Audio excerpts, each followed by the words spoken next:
While the merry bells keep ringing, may your every wish come true.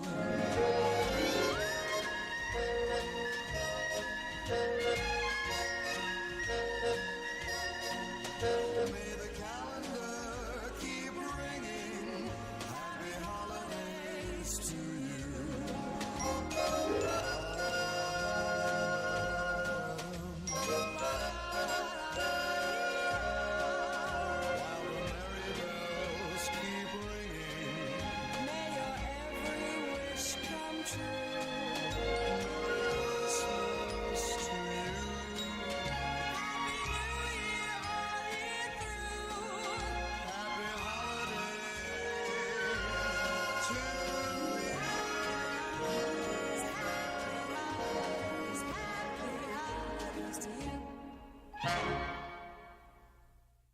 Enjoy Stingray music free on your mobile.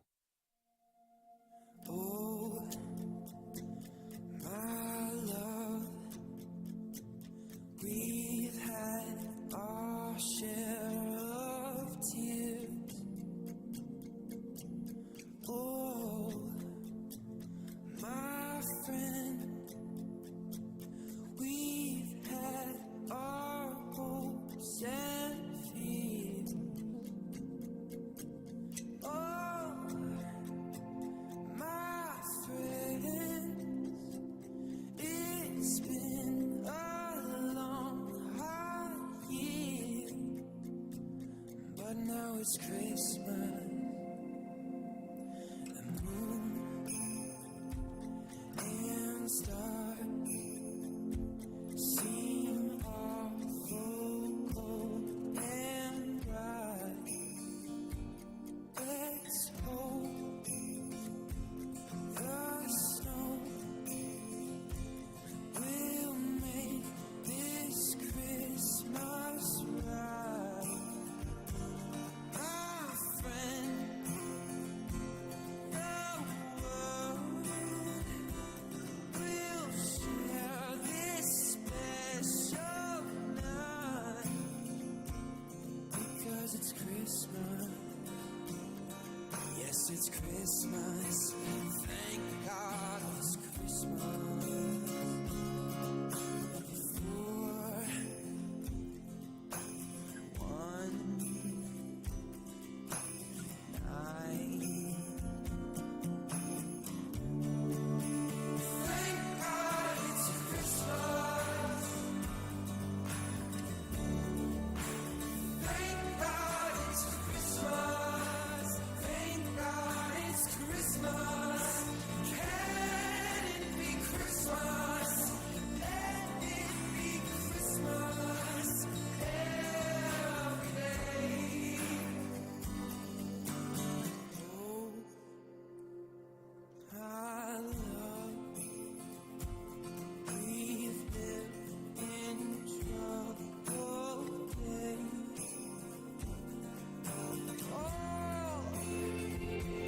my friend, on this one day of days, thank God it's Christmas. Yes, it's Christmas. Thank God it's Christmas.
classmates, that we don't hate.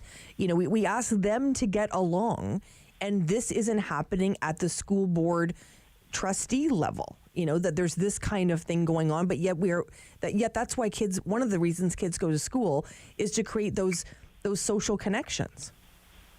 Oh, I couldn't agree with you more. And, I've often said I so look forward to running for a re-election and sitting on a functional board. I mean, we are at a point where we've just started, and people aren't talking amongst ourselves civilly. And don't forget, what the public doesn't see is that during meetings, trustees are texting each other. And so when somebody suggests that everybody be nice to each other and be kind and all these types of things, perhaps they need to practice what they preach. And so, that's what I would suggest. What's the answer, Donna? The best, I'm not a religious person, Sam, but I do believe in do unto others as you would have them do unto you. Mm-hmm. If we could all just do that and not accuse each other when we disagree, well, you don't care about kids. If you voted like this, you care about kids. We disagreed. We had a disagreement about how to proceed. Doesn't mean that of the 12 of us, there's nobody at that table who doesn't care about kids. And to suggest otherwise is not helpful, and that's what's happened. So has anyone reached out? Is there an olive branch here, or because we don't want to spend 4 years like this, Donna, right? Oh, I certainly don't. But if things don't change, I'm sadly that's going to be the case, because we have to learn as a board, and we are doing some professional development next week. We need to get a grip on how we conduct ourselves on social media. I personally. And again, this is my personal choice, Sam. I don't, other people make different choices. I personally don't engage on Twitter. I have never sent a tweet in my life. My intention is to never send a tweet in my life. But others do, and that's fine. But the content of those tweets, we have to be judicious. We are public officials. And so we have to be careful. We are held to a different standard. I hope a higher standard as public officials who are in charge of our children's education. If we can't role model getting along to our children, well, wow, we're in big trouble, in my view. Absolutely, agreed. I have to let you go, unfortunately, Donna. We're running a bit short on our break here. Donna Blackburn spending time with us today, Ottawa Carleton District School Board Trustee. Thanks for your time. When we come back, we're going to head all the way to speak with Elliot Tepper. We're going to be speaking about a very interesting story that's just broke today out of the U.S. and out of Russia. Stay with us here on City News. Sam Laprade will be right back on City News. 101.1 FM and 1310 AM. Every year, dozens of Canadians are killed or seriously injured because they take risks around railway tracks. Talk to your loved ones about rail safety. Visit stoptracktragedies.ca.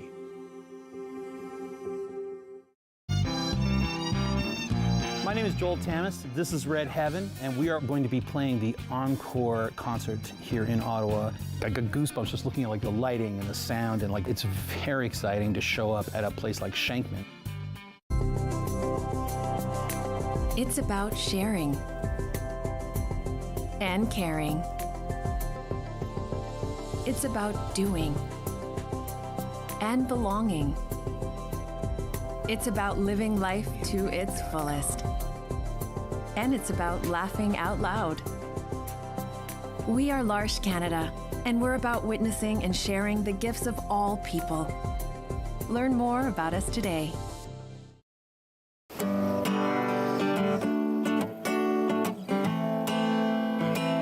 I'm a singer-songwriter from Six Nations, and I've been writing songs about my experience, and with that being said, it's helped me hold hope in my heart in following my dreams and being resilient to everyday Indigenous battles. Competition between spirit, earth, and wind, let me tell you now. This song in particular, The Shiner, is a special song that I wrote for my grandfather. He was a snow snake maker, and that is a Haudenosaunee winter sport. It's my job to educate and to share, and the music allows me to do that. He'll be shining snow snakes and mud cats to the end of his days.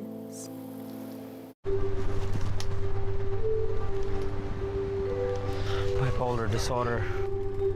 Substance addiction. Bulimia. OCD. Want to swap? 1 in 2. A flip of a coin. That's the same chance we'll experience a mental illness by the time we're 40. $1 a day can help change those odds.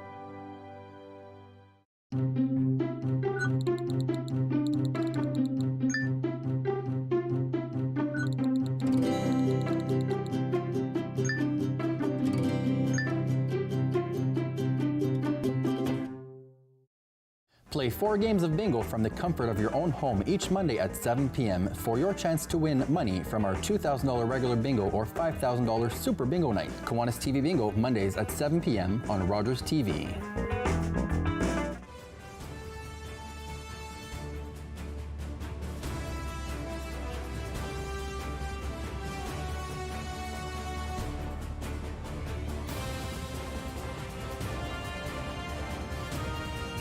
Brittney Griner. It certainly has been in the news a lot. We wanted to spend some time today with Elliot Tepper, Distinguished Senior Fellow, Carleton University's Norm Patterson School of International Affairs. Hello, Elliot. Yes, good morning, Sam. Elliot, thanks so much. I know we just called you 10 minutes ago to come on because this is breaking news. We know that Russia has freed WNBA star Brittney Griner. Talk to me about this, Elliot. Yes, well, it's very good news, but it was done at a high cost. It's quite clear that arbitrary detention, we have a law on that in Canada, has been used by Russia to gain leverage over anybody it wishes to gain leverage over, in this case, America. The basketball star was arrested on very, very flimsy charges. She was put in jail, then transferred in order to raise the stakes and the leverage that the Russians had. They transferred her to a notorious penal colony outside of Moscow, putting her under great duress and a long prison sentence as well. Quite clearly, this was all meant to be a bargaining chip. It has worked for them because America really wanted their basketball star back. The U.S. did want to also get Paul Whelan home as part of this exchange because he was also wrongfully arrested, but the Russians said no, his was espionage, not a marijuana smuggling charge. No, we're not going to do that. What's very clear, Sam, is that the Russians really wanted Victor Bout home. He's a notorious arms smuggler. He will be put probably to immediate use in regard to the Ukraine conflict. This is not a one-for-one exchange of people who are of equal caliber in terms of their crimes. This is strictly a power game by Russia, really a despicable power game by Russia, but they have succeeded in getting back the person they wanted, their arms dealer, and the West has gotten home a basketball star, which is good news for her, indeed. And, I think about the story certainly that Brittney has shared is that she was rushing to pack and she put in, some cannabis oil into her suitcase, not really thinking about where she was going, and she was sort of rush doing that. And then to think that the exchange is for someone that's a notorious arms dealer, it just does not compute in my brain, Elliot. Well, you're quite correct. I mean, this is clearly a political act. She was using that oil in a vaporing device, so it's a minute amount of marijuana oil, basically. No, this was clearly an arbitrary detention. This was an effort to gain leverage. That leverage was gained. It was used maliciously.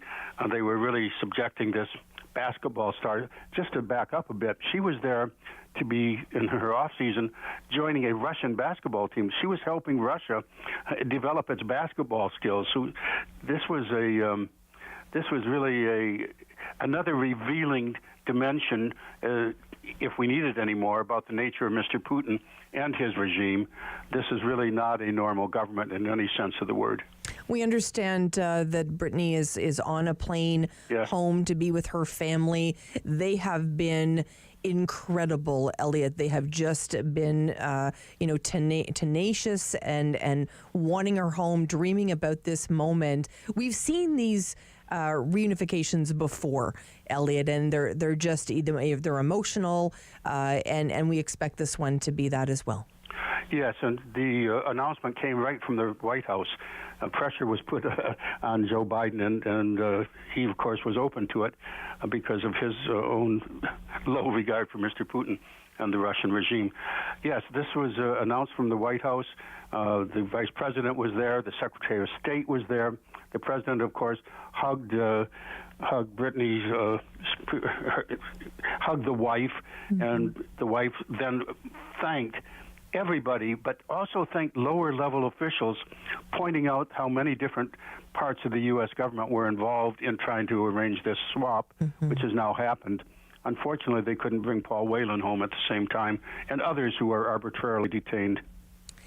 And we've seen this story about Paul Whelan, and it really is heartbreaking for his family. There was a thought at one point that if they did this exchange, you mentioned this at the top, that they would both be coming home. It's a disappointment for Paul as well as his family.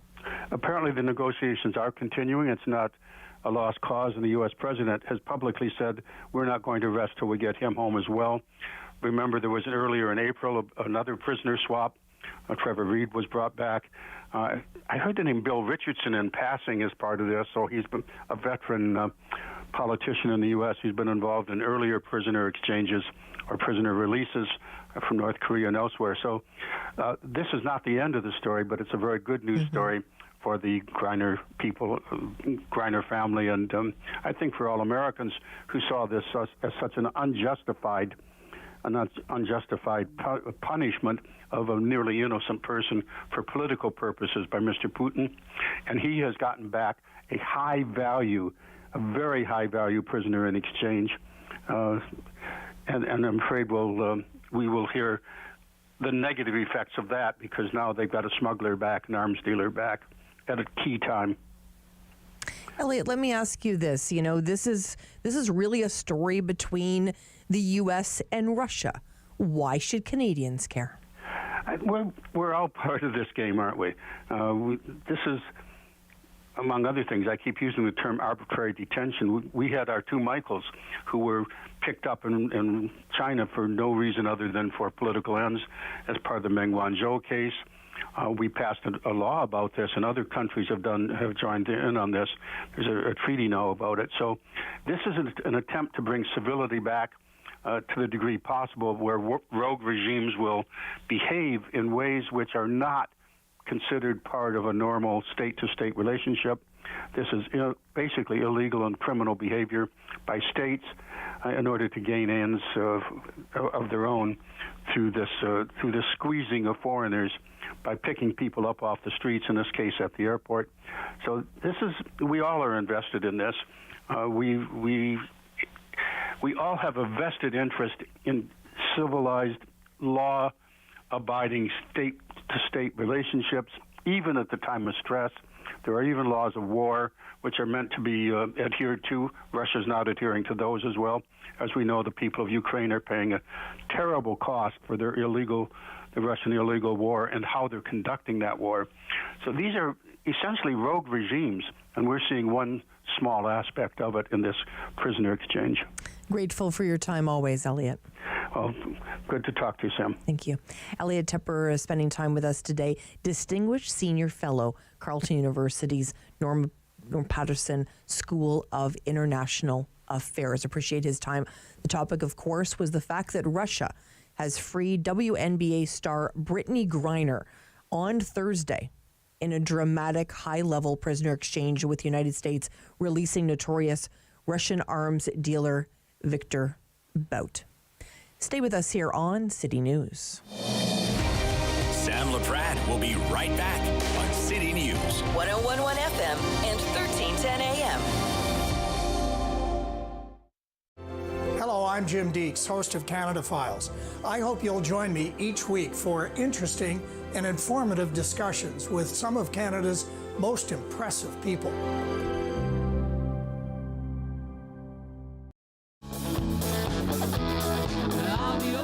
Hey, I'm Ash Ravens. I'm a singer-songwriter in Ottawa, Canada. I'm performing this week on Encore Ottawa 3, so please be sure to tune in and hope you enjoy it. When an impaired driver killed my brother DJ, my life changed forever. During the pandemic, all of our lives changed, and many of us turned to alcohol and drugs to cope. As life returns to normal, the increase in substance use from COVID has lingered, and some police services report an increase in impaired driving that caused heartbreak and devastation. Now, more than ever, we need your commitment to never drive impaired, and to encourage all of your family and friends to do the same. Together, we can save lives. $20. Hi, I'm Maggie. Come into my kitchen. When you're using salt in a recipe, check for saltiness. Not all salts are equal. A fine grain salt is a lot more salty than a large grain salt because that takes longer to get into the food. Bum, bum, bum, bum, bum, bum, bum, bum. $20. $20.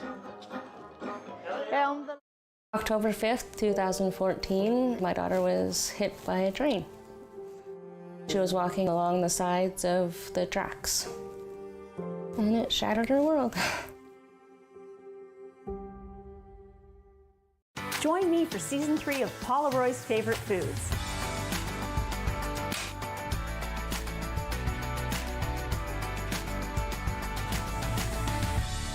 Whew, that was a lot. I think I need a nap. For local news, traffic, and weather for Ottawa and the Valley. This is City News 101.1 everywhere. It's Thursday, December 8th. Good morning. I am Damilola Unime. Right now in Ottawa and in Smiths Falls, it is partly cloudy, 1 degree, and here's what's making news this hour. Despite the efforts of Councillor Riley Brockington, Moniz Bay's Hill will be off limits to tobogganing this winter.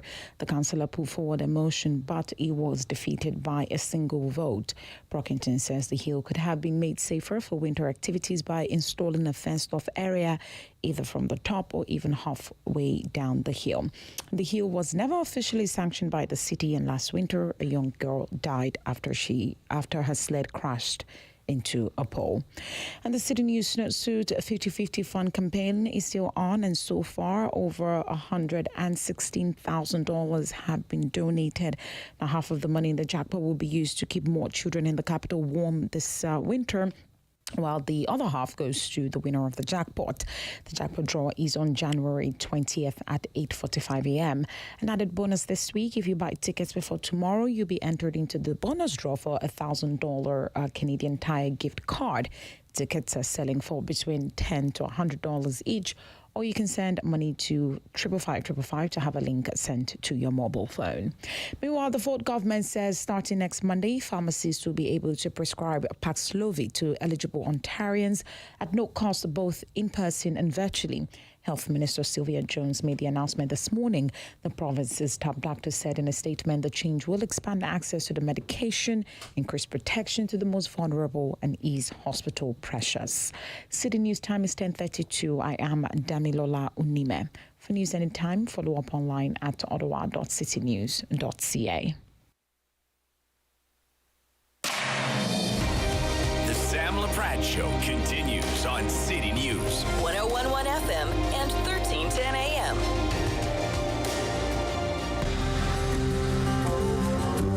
We ain't made any wrong turn.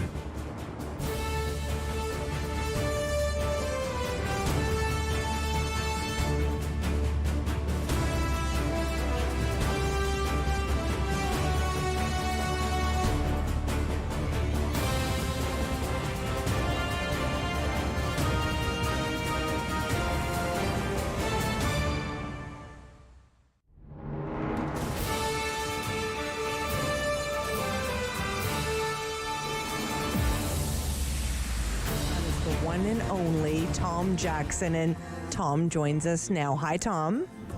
Hello. Tom, this is an incredible honor for me to spend time with you today.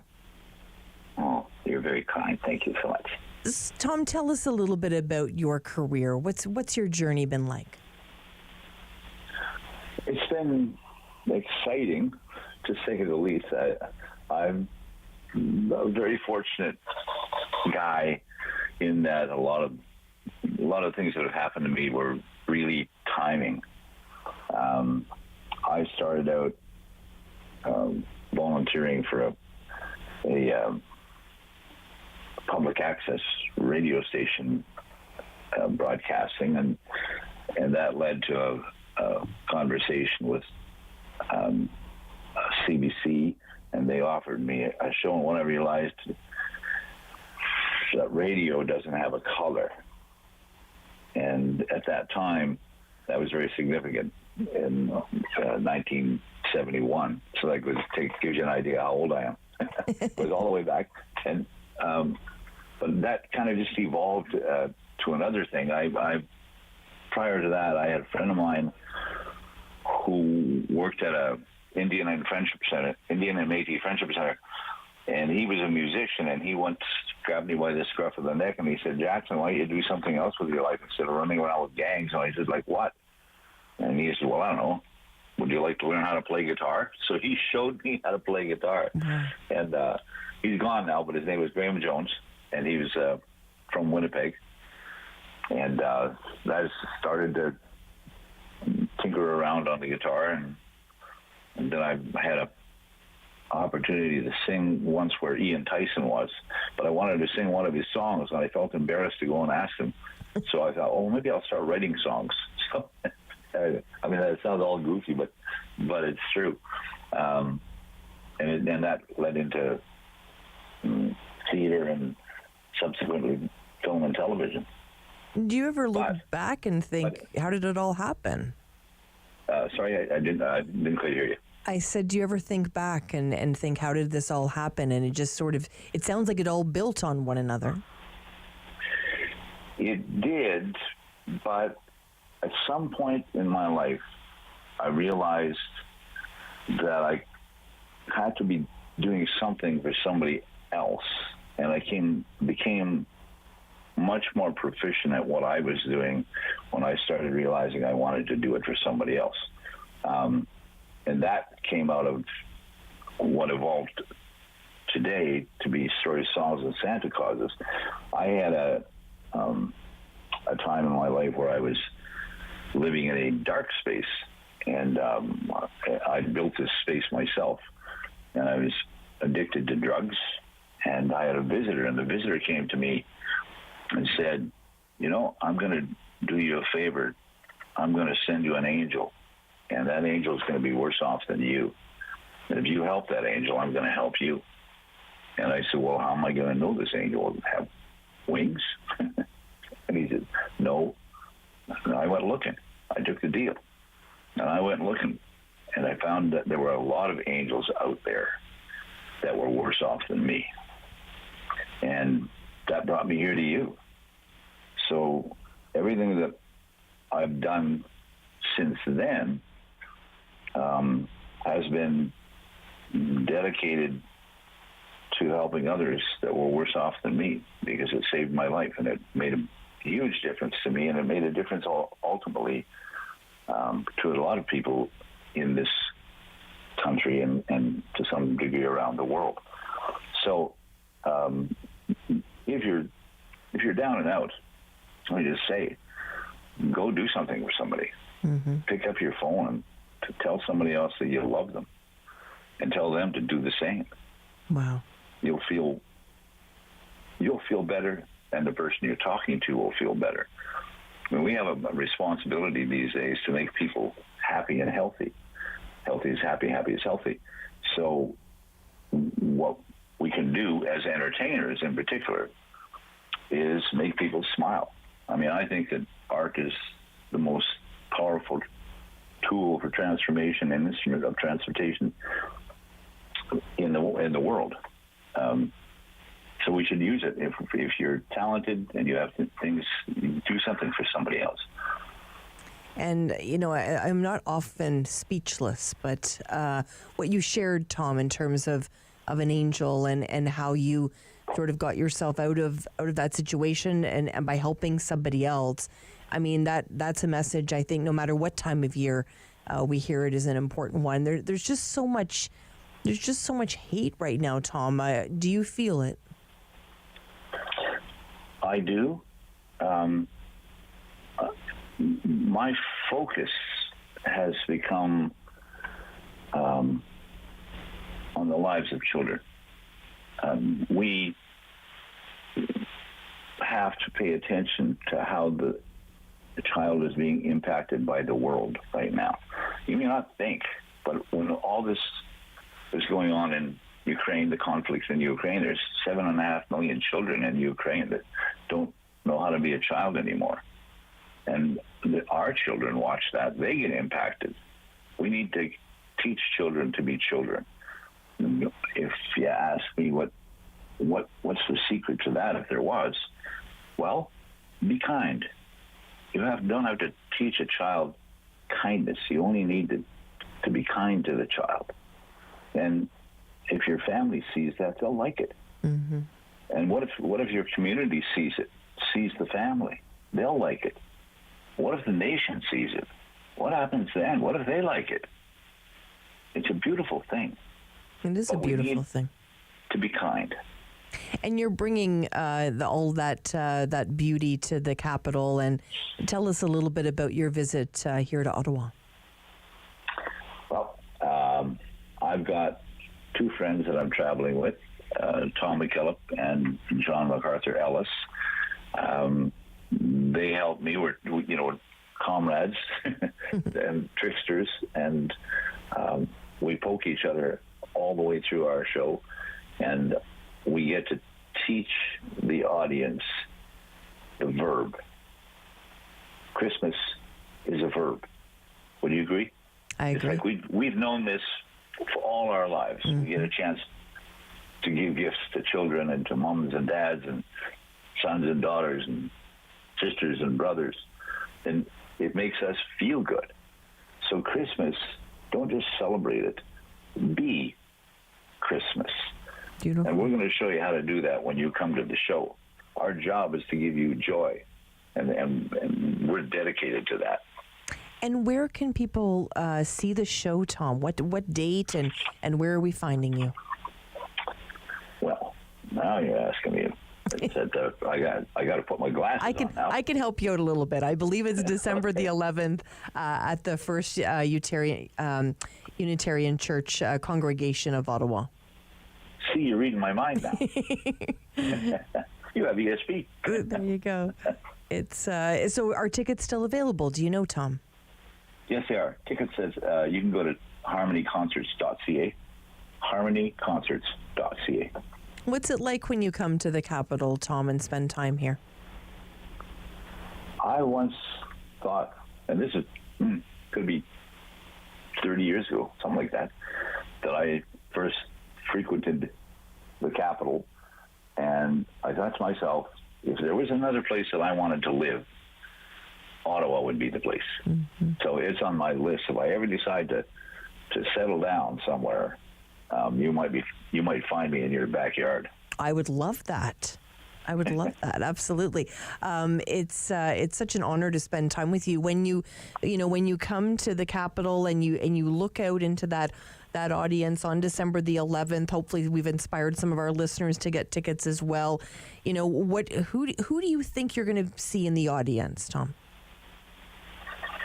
I think we'll find people who believe in the celebration of Christmas. I mean, that seems so obvious, but it's also people who I've known over the years. I mean, you may not think that I know you, but I do. You know me, but you saved my life. You may not know it, but I know you. You care about others. And you saved my life and saved others' lives by doing that. And even being at the show, that's exactly what you're doing. You're saving lives. You're helping others. You're helping women who are in distress, right? Absolutely. And Tom, you know, when I think about this tour that you're doing, you're coming to the capital. Where else are you heading? Where else can we find you in the country? Well, we will be from Ottawa. We're going to Halifax for Feed Nova Scotia, and that's a food bank out there. Mm-hmm. And then we're going to St. John's, and that's the end of our tour. Wow. We started out in New Westminster, in British Columbia, and we went to Kamloops, Lethbridge, Calgary, Edmonton, Regina, Winnipeg, Peterborough, Toronto, and then on to Ottawa. Mm-hmm. Well, we're so grateful that you're making a stop here in the Ottawa area and sharing all your talents and with your two comrades. It certainly is appreciated that you would come on and spend time with us on City News. It definitely is a career highlight for me today, Tom. Thank you.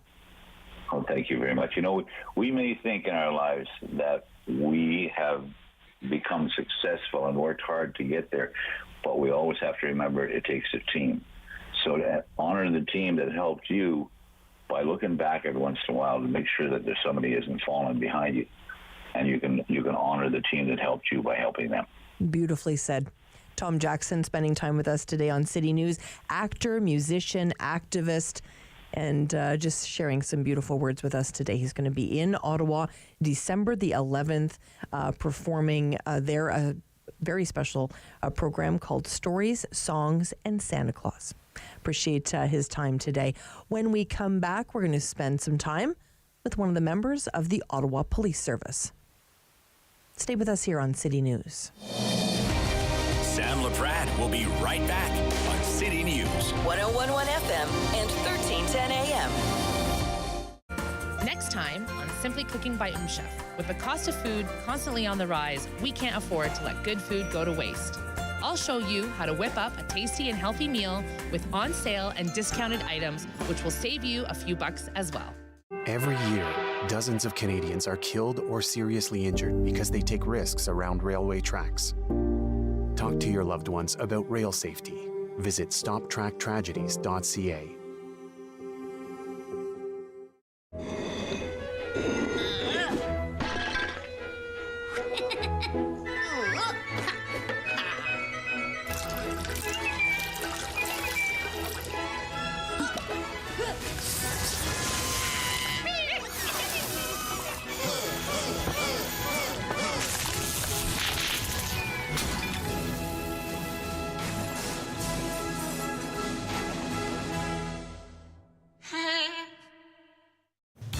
On Thursday's Daytime Ottawa, we're going to hear from Stanley's Christmas Village and find out everything they have going on. It's something for the entire family. And if you're looking for some great entertainment over the holiday season, James and Jamesy will be bringing their hilarious show to Ottawa. We'll give you all the details on that, and we'll tell you about some fabulous local wines that you can find at Peach's Corner.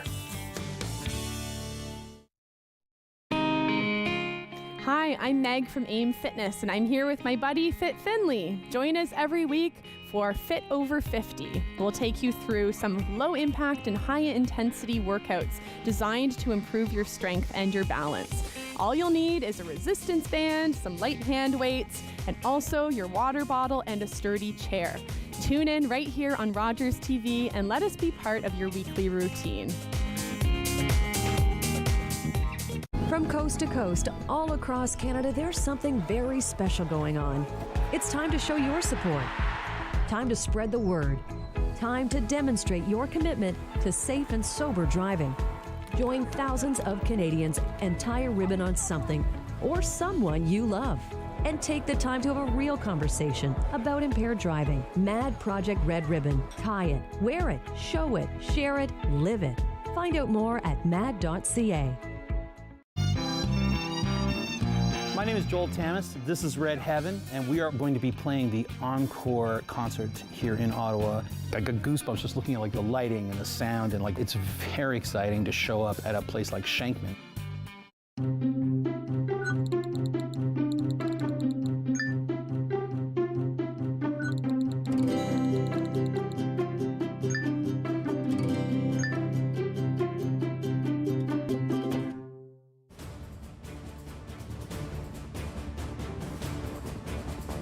Continues on City News. 101.1 FM and 1310 AM. Well, it's that time of year. It's we're getting into the holiday spirit. You might be doing a little shopping. You might be putting up your tree. Maybe doing a little bit of baking. Well, you don't think about fraud at this time of year, but Detective Sean Webe is thinking about that from Ottawa Police Service. Hello, Detective. Hello, how are you? Good. This time of year, people are especially vulnerable. What should we be watching out for? Well, because it's the holiday season and people are doing a lot of online shopping, we always advise buyer beware when you're buying online. Whether it's Kijiji or any other site, be careful. If you see deals that are too good to be true, they probably are. Kijiji scams are pretty rampant right now. People ask you to send e-transfers or money way in advance, and you never get your merchandise. So we just want the people to be aware that these frauds are very prevalent right now, and they're hard to stop. Absolutely. And we're all on our phones, right? I mean, this has become sort of the way we do things this time of year, obviously particularly being cautious about those deals that may be too good to be true. Are we talking about electronics? Are we talking about, other sort of items that are desirable this time of year? It could be anything from, even believe it or not, rent. Right now there's a huge rental scam going out where somebody will advertise an apartment, show you pictures of an apartment, ask you for money in advance, you send the money, the apartment is a fake. Oh, wow. So we have merchandise. Pretty much everything is done on the internet now, and it's so easy to commit fraud right now. So we're having a hard time battling this right now. But go ahead, sorry. No, I was just going to say, and if somebody feels like they have been taken advantage of, they've sent maybe money away for a phone they're hoping to buy for their teenager or something, and they realize that this has happened to them, what should they do? They should, number one, report it to the Ottawa Police. We do accumulate a lot of data, and hopefully we can find links to maybe catch somebody. There's also a service that we are really pushing right now, 211, where it's an easy number to remember. You call. It's a provincially run program, but with local members using it and running it. They will give you references. They will direct you on the proper services to call to make sure that you've done something right, wrong. They will guide you. Interesting. And we know that grandparent scheme is running rampant. We have a family friend that unfortunately lost $16,000 to this scheme recently. That's something we need to be aware of. Can you describe that for people that may not understand what that scam is all about? Okay, this is right now the biggest scam going on, and it's affecting our vulnerable sector, which is it's the seniors. So we call it the granny scam because what happens is there's call centers, just like a telemarketer, they flood people's residences. They catch somebody, and what they'll usually do is they'll pretend to be a family member who's been in a car accident or who's been in some kind of danger, and they need bail money to get them out. And so they convince the person on the other line, which, like I said, is usually elderly, to go to the bank, withdraw money, and then a courier will come up and pick it up. At no time is a family member in danger. So these people are being taken. On average, it's $9,000 a shot. And we have over 75 confirmed calls since May, so we're looking at about 140,000 that we know of. What happens with this type of scam is when the elderly are defrauded, they're very embarrassed and they don't want to come forward and report it. So we're getting a lot of that. We're getting a lot that they're not calling their family members and advising that they've been taken. But we want to make it known that at no time do our Canadian court systems ask for bail money from people. And if it is done, it's in court. It is never a courier coming to your door. It is never something over the phone. It is all done in the court system. But these scammers are pretty good. They're directing the elderly that there's a gag order or there's a hush order, that they're not to tell anybody because their grandson or nephew will be in a lot more trouble. So these elderly are going to the banks, giving the banks a false story to get their money, and then they just turn it over to the suspects. Like I said, this is all over Ontario right now and all over Canada, but our Ottawa residents are getting hit pretty hard with this. Give us some hope, Detective. We've seen a few arrests in the province. Are we combating this type of fraud? To be honest, no, because we're arresting the runners, the ones that are coming to your door. They are not the main culprits. The main culprits are coming from out of province. They're call centers. And so the guys coming to your door, we arrest, they find new people. So I wish we could say we're combating it. We're not. We're just a Band-Aid right now. So we're trying to educate, because that is the best way of stopping this, is letting people know that this fraud is rampant. Don't be afraid to call your nephew or your child or a friend or 211. Call somebody to verify this. And most people will tell you right away it's a scam. But they play on the heartstrings of the elderly. They're saying their grandson's in jail. Please bail them out. And these people are running to the bank and taking out money without even a second thought. And I know from other stories that I've covered is they specifically say, because it usually is a grandchild or a nephew like you're talking about, they specifically say, do not reach out to mom or dad. Do not call them to tell them that I need your help. And trying to bring them into their confidence, because they know the second, that they reach out, let's say my mom, for instance, I have a 14-year-old daughter, they're saying, don't tell your daughter about this, because your granddaughter is going to be in more trouble. So that part really irritates me, Well, they're good at it. They'll tell you not to contact a family member. They'll tell you to lie to the bank. Wow. Even though the bank will say, are you sure this isn't a scam? These people are lying to the bank because that's what they're directed by the fake police officer or fake lawyer or whoever's on the other end of that line. Like I said, at no time does a police officer or a lawyer call you to ask you to bail anybody out. Unfortunately, like I said, it's a lot of scare tactics that are being used, and that your grandson will be in more trouble if you contact somebody, which is all fake. And unfortunately, this is based on emotion. These elderly want to help their nephew or grandson, and they'll do anything for them. We've had victims that cry when they're telling us the story because they really believed their grandson was in danger. So they would have done anything. So we're trying to really get the word out that not to send any money. This is a scam that's going around, and it's catching so many people. Mm-hmm. And I would love to, sort of all our listeners today, if you can, the discussion I'm having right now with the detective, just tell one or two other people about this discussion, right? Because I think that's the only way we're going to sort of spread this story, is to actually have these conversations. Because as you mentioned, there's a lot of shame around this. There shouldn't be, but there is a lot of shame for people. Well, and that's exactly it, and that's the problem. Is that's why we're only touching the tip of the iceberg. When I say there's 75 for 150,000, it is probably closer to 500,000. But a lot of these people are retired, well-to-dos. They get taken, and they're embarrassed. Instead of reporting it and we accumulate a database, they don't tell anyone. We want everyone to spread it. We're even going to start heading out to a local apartment building, start putting up flyers. This is something that has to get out for it to stop. We cannot stop it because it is so organized. We just need to stop it by educating everybody. This has been really helpful today, Detective. Thank you so much for spending time with us on City News. No problem. Like I said, if we can reiterate, anytime there's a scam, anytime there's any questions, you can call 211. It's a free service that the government is running right now, and they will help you. They will guide you, and they can provide you references to who else to call if you're in some trouble. Very helpful. Thank you. Detective Sean Webe joining us today, and he is, of course, from Ottawa Police Service. A really important conversation there. When we come back, we're going to be speaking about COP15, the summit happening in Montreal for Global Pact to Protect Biodiversity. Stay with us here on City News. Sam Laprade will be right back on City News. 101.1 FM and 1310 AM. Play 4 games of bingo from the comfort of your own home each Monday at 7 p.m. for your chance to win money from our $2,000 regular bingo or $5,000 super bingo night. Kiwanis TV Bingo Mondays at 7 p.m. on Rogers TV. Hello, I'm Jim Deeks, host of Canada Files.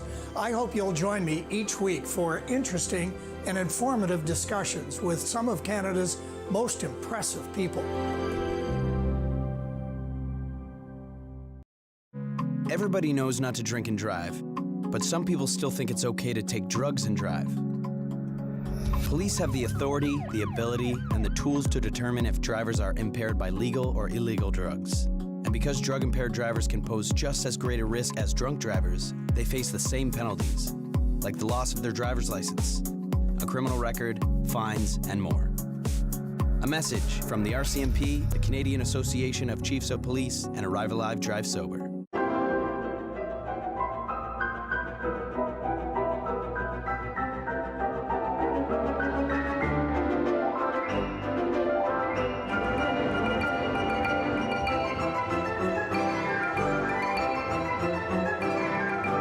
Hi, I'm Julian Armour from Music and Beyond. Join us for a new show this spring on Rogers called Music and Beyond Presents.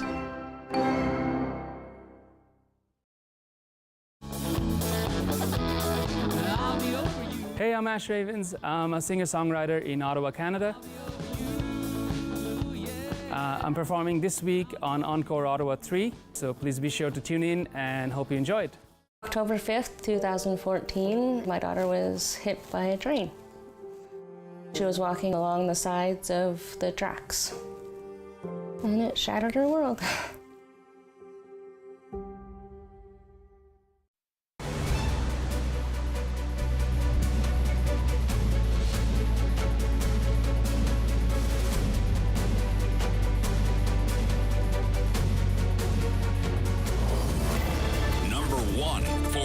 News, traffic, and weather for Ottawa and the Valley. This is City News 1011 everywhere. It's Thursday, December 8th. Good morning. I am Damilola Unime. Right now in Ottawa and in Smiths Falls, partly cloudy, 1 degree. And here's just making news in Ottawa and the Valley. There will be no tobogganing at Mooney's Bay this winter. City News reporter Chris Curries with Why. It's a popular spot for sledding, but also a little unsafe. A young child died last year after an accident on the hill. So this year, city staff have built fencing around the area to keep people out. Area Councillor Riley Brockington tried to create a compromise on the north side hill at Council, where the run would only be open halfway up. The feedback from the public has been very strong that they would like to retain the site for tobogganing. The city's GM of Recreation, Dan Chenier, says they're not convinced they can still keep it safe this winter. Because of that, we've had a concern and fundamentally believe that the hill, unless it is significantly modified, should not be reopened. But they are willing to investigate and implement solutions for next year. Chris Curries, City News. With the weather forecast for Ottawa and the Valley, here is City News meteorologist Jill Taylor. Falling temperatures for us today with varying amounts of sun and clouds. Some areas will clear out nicely late afternoon. We've already reached our guaranteed high for the afternoon. It's at about -2. Tonight, clear and cool, -7. And tomorrow, sunshine near 0. For the weekend, start with some sunshine, but end with some flurries on Sunday. For today, already reached our guaranteed high 3. Falling temperatures now to -2 this afternoon. City News time is 11:01. Amid the vitriol and personal attacks targeting local school board trustees, one of them is speaking out. Ottawa Carleton District School Board trustee Donna Blackburn telling the Sam Laprade show the attacks are coming from both sides. I condemn anti-Semitism. I condemn all forms of hatred. As a lesbian who gave birth to and raised a black daughter, I have been the target of hate. I've been the target of death threats myself, and sadly other trustees have too over time. Blackburn says the extreme hate school board trustees experienced in the last term is one of the major reasons many of them chose not to reoffer for election. And the federal government has put forward a new bill that would enshrine the new national daycare system into law. City News parliamentary reporter Cormac McSweeney has the story. The legislation has now been tabled in the House of Commons by Families Minister Karina Gould with the goal of ensuring the new National Early Learning and Childcare System remains in place for the long term and makes it more difficult for any future government to scrap it. The negotiated agreements with the provinces will continue to take priority, but this would set out the federal responsibilities and goals in law, such as access, affordability, inclusion, and equality. It also looks to enshrine long-term funding and a National Advisory Council. The current agreements with provinces is seeing $30 billion being handed out to create new spaces and bring the cost to parents down to $10 a day by 2026. $9 billion will be sent to provinces annually after that to maintain the system. Childcare legislation was a part of the NDP and Liberal Supply Confidence Agreement to prop up the Trudeau government. The NDP has released a statement saying this bill is long overdue. Cormac McSweeney, Parliament Hill.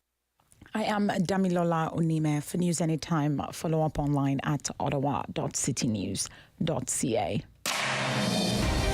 The Sam Laprade Show continues on City News. 101.1 FM and 1310 AM. Well, there's an important summit taking place in Montreal in regards to the Global Pact to Protect Biodiversity. We wanted to spend some time today with Ali Rougeau speaking about COP15. Hi, Ali. Hey, good morning. Ali, what's your role in this conference? So I am with Environmental Defense, which is a nonprofit, and amongst a lot of other people from the environmental and the nature movement, we are attending as observers this UN conference. Now, we have to remember that the bulk of the conference are international negotiations between diplomats, right, between official representatives of the country, but there's actually a really important role of civil society to be there, ramp up the pressure to make sure negotiations are more ambitious, fact check and bring up, local issues that might not have been brought up otherwise, and that's what we're going to be doing there. And this conference happening in Montreal, does it normally sort of travel around the world? Yes, you might recognize, it's called COP15, and you might be familiar with the COP27 that just happened in Egypt. Those conference of parties are part of the UN process. So this one is for biodiversity. It usually happens every 2 years. It was supposed to take place in China, but due to COVID policies there, it was actually decided that it would be hosted in Montreal, which is where the headquarters of the Biodiversity Convention are. Really important conversation amongst 190 countries that are participating in this conference. What are your goals when you think about your participation in this COP15? Our goals are, first and foremost, a really strong and ambitious global framework for biodiversity in which Indigenous rights and the role of Indigenous peoples in conservation are highlighted. But we have a role as Canadian civil society and as Canadians to actually use this opportunity to look at our own instances where biodiversity gets challenged because mostly of industrial activity.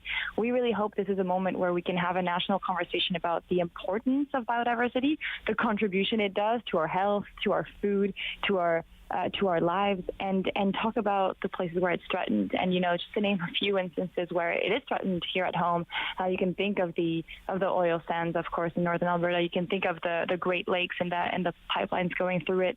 You can think of plastic pollution or pesticides.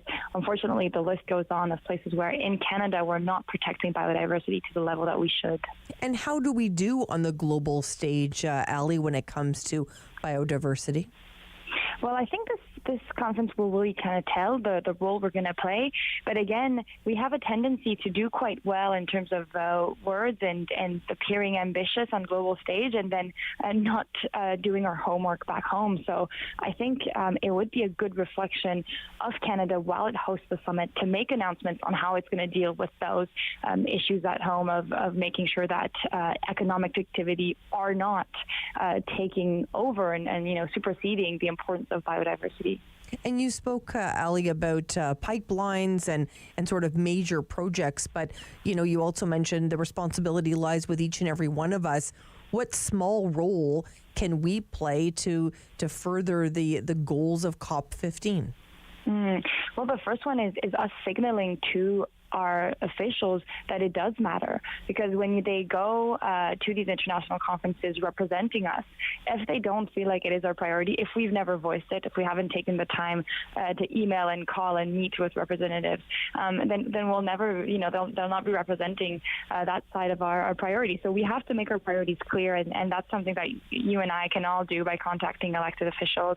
And then when it comes to, to our own behavior, I mean, certainly understanding the fact that it's urban sprawl, it's overconsumption, it's, disposal of and waste that creates a lot of biodiversity issues. So being mindful of these things.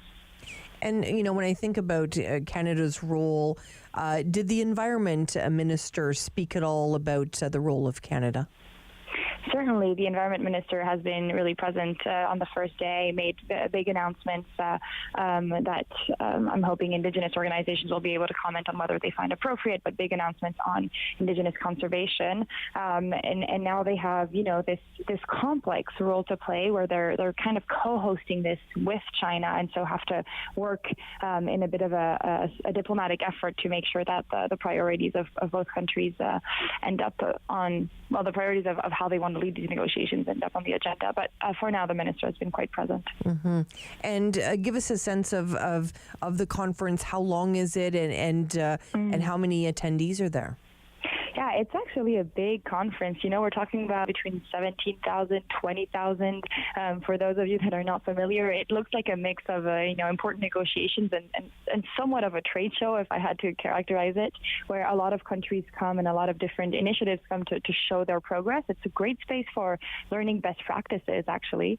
And it's going to last until next weekend. Likely, negotiations go into the weekend.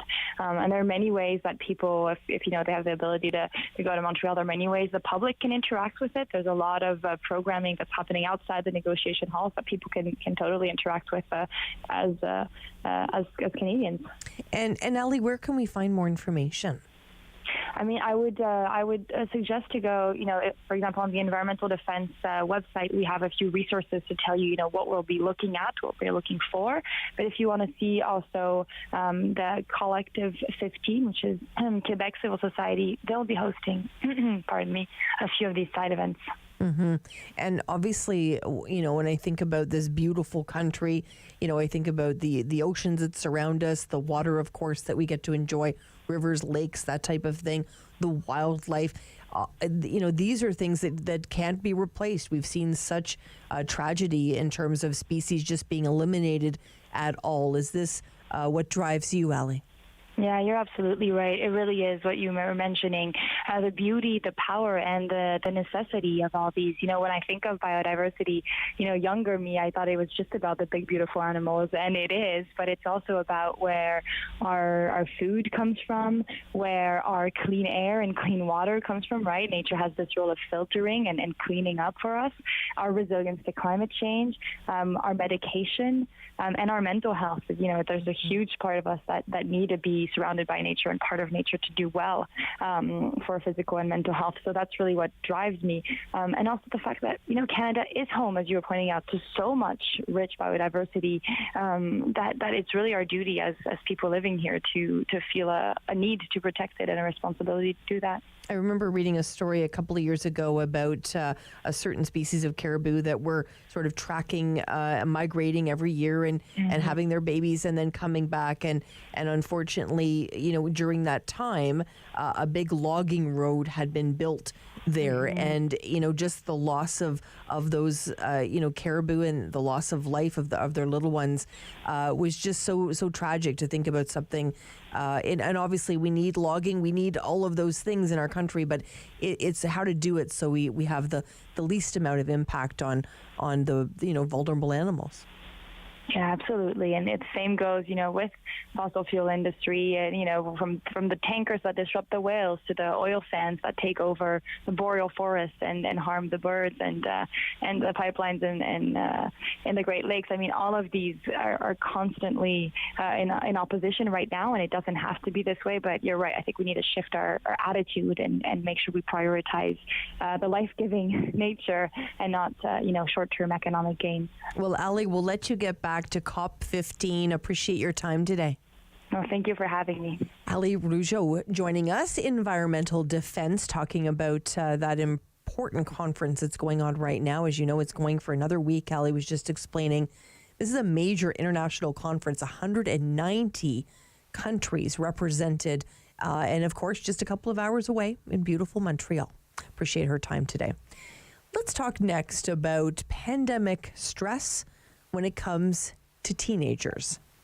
I may know a little about this. Stay with us here on City News. Sam Laprade will be right back on City News. 101.1 FM and 1310 AM. Join me for Season 3 of Paula Roy's Favorite Foods.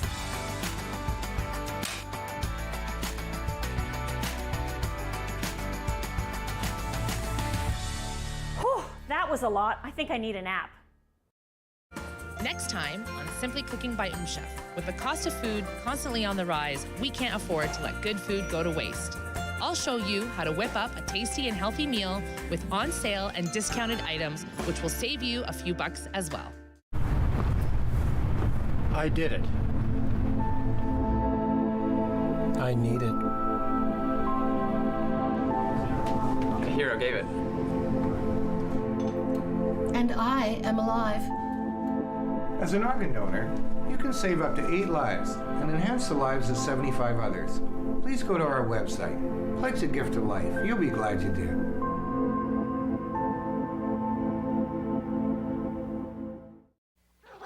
Jean-Marie! Fire! The neighbor's farm is on fire. It's almost to the road. It's heading for us. Help me get the animals out of the barn. The fire's getting closer. I'm on the horse. The house is burning. Get out to the river. Get up. Can't leave everything. Careful. Don't fall. Come on. We have to hurry. Hurry. There's the river. We're going to make it. I can't swim. Yes, you can. Hurry. Hurry. You must get in. I can't. Watch out for Spark. His hair's on fire. Keep their hair wet. In May 1870, fires raged along the Saguenay River for more than 150 kilometers, destroying land and lives. One family survived by dousing themselves all night against the searing heat. One family, among the thousands whose resourcefulness and courage shaped the character of this land. What is it? Anxiety disorder. Depression. Clear. PTSD. 1 in 2. A flip of a coin. That's the same chance we'll experience a mental illness by the time we're 40. $1 a day can help change those odds and bring hope to those in need. Every year, dozens of Canadians are killed or seriously injured because they take risks around railway tracks. Talk to your loved ones about rail safety. Visit stoptracktragedies.ca.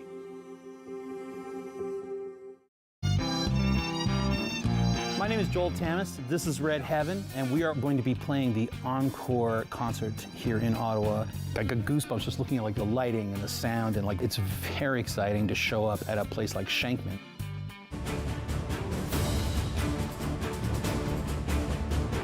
That show continues on City News. 101.1 FM and 1310 AM. Well, I often think about that day, March 13th of 2020, when the world changed for so many. And I think about, all of the teenagers that have had their lives changed during this time. The change was challenging on everybody, but I particularly think about teenagers. Maybe it's because I had a front row seat to that. My daughter is just turning 15, so when the pandemic hit, she was 12 years old, and certainly a very challenging time for so many. We wanted to connect today with Ian Gottlieb, director of the Stanford Neurodevelopment Effect and Laboratory at Stanford University. How are you, Ian? I'm fine. Thank you for having me on. Ian, this is such an important topic. We know that the pandemic stress on all of us was difficult. How was it different on teenagers? It's a really important question, and it was indeed difficult for many, many people. For adolescents in particular, this should have been a time that they're engaging in peer relationships, that they're active, that they're socially connected, and we took all of that away from them, put them online, isolated them, and we saw rates of depression and anxiety and even suicidal ideation going up in adolescents during the pandemic. And, I think about, just because I have that front row seat, as I mentioned, all of the challenges that come with being, let's say, between 12 and 15 years of age. We'll use that age group to start. There's lots of changes there, changes in friends, changes in body, changes in mind, the pressures of school, all of those things. And then you add, in many cases, everybody was at home together, Ian. That was very challenging, where teenagers, sort of like you mentioned, should be spreading their wings. They should be at soccer tournaments and sleepovers and all of those things. That social piece, how important was that? It's very important. This is, as you said, this is exactly a time that they should be starting to seek independence, to do more and more things on their own with peers. And it's exactly at this time for adolescents that we shut them down and kept them at home. And what have we learned that maybe that we can take forward in terms of this time? How can parents use this, information about what you found to help in the future? So we found when we compared adolescents after the pandemic lockdowns to the same age adolescents before the pandemic lockdowns, we found, as we thought we would, higher rates of depression and sadness and anxiety. We also found physical changes in the brain that made it seem that their brains were maturing, were aging more quickly than they were before the pandemic. I think the important part is really the mental health part, because we can do something about that. If your teenager is showing signs of isolation or depression, I think it's going to be really important to just make sure that he or they have the support that they need. And, it's challenging to be a teenager. At any rate, the study that you did, why was it so important that we sort of capture this now? Why did you think that was an important piece? We have been studying. We have been studying a cohort of about 200 kids that we started when they were 9 to 13, and we were every 2 years assessing their affect, their brain, their clinical functioning, and then we were interrupted by the pandemic for almost a year. And it was important to us to understand if kids that were now continuing to assess after the lockdowns are equivalent, are the same in terms of brain structure, brain function, clinical outcomes as they were before the pandemic. And so we set out to do this comparison, and it turns out that children were affected not only in their clinical functioning, but also in their brain structure. And talk to us a little bit about teen brains to begin with. I think sometimes, and I find myself, I get into this sometimes where my daughter's about to be 15. She looks almost, she looks a lot older than that. And she, her maturity is there. But there's moments where, we might have a moment of frustration. And I have to remind myself, that she isn't fully developed yet, that she isn't an adult. These conversations can be so challenging in families and cause a lot of strife. What as parents should we know about the teenage brain that may help us when we're feeling frustrated? Yeah, that's a very interesting question, and they can look as old as they can look, but their brains are not the same. So our brains are not really fully developed until probably age 20, 25. So in adolescence, there's a control, cognitive functioning part of the brain, and there's an emotion impulse part of the brain, and the impulse part of the brain develops more rapidly than the control. So the engine gets developed faster than the brakes. And so we have to realize that judgment is still in question, and you get a lot of impulsive behavior that's possible during adolescence. And if you were to study the teenagers that you were studying now, and maybe speak with them in 10 years or 20 years from now, what would you expect to see? Do we think that this is going to take them into the next decades of their lives? That's the million-dollar question, and I think so. We are continuing to assess these now young adults at age 20. We're reassessing them, scanning their brains again. It may be that this was just a immediate response to the pandemic that's short-lived, and they normalize over the next few years. But it may also be that this sets them on a different trajectory of development, and we'll start to find out the answer to that as we assess them as they grow older. Mm-hmm. And what would you say to teenagers that are maybe really frustrated right now? Because I remember a day when life started to sort of resume normal activity, and I remember my daughter saying to me, "Wow, we did a lot today."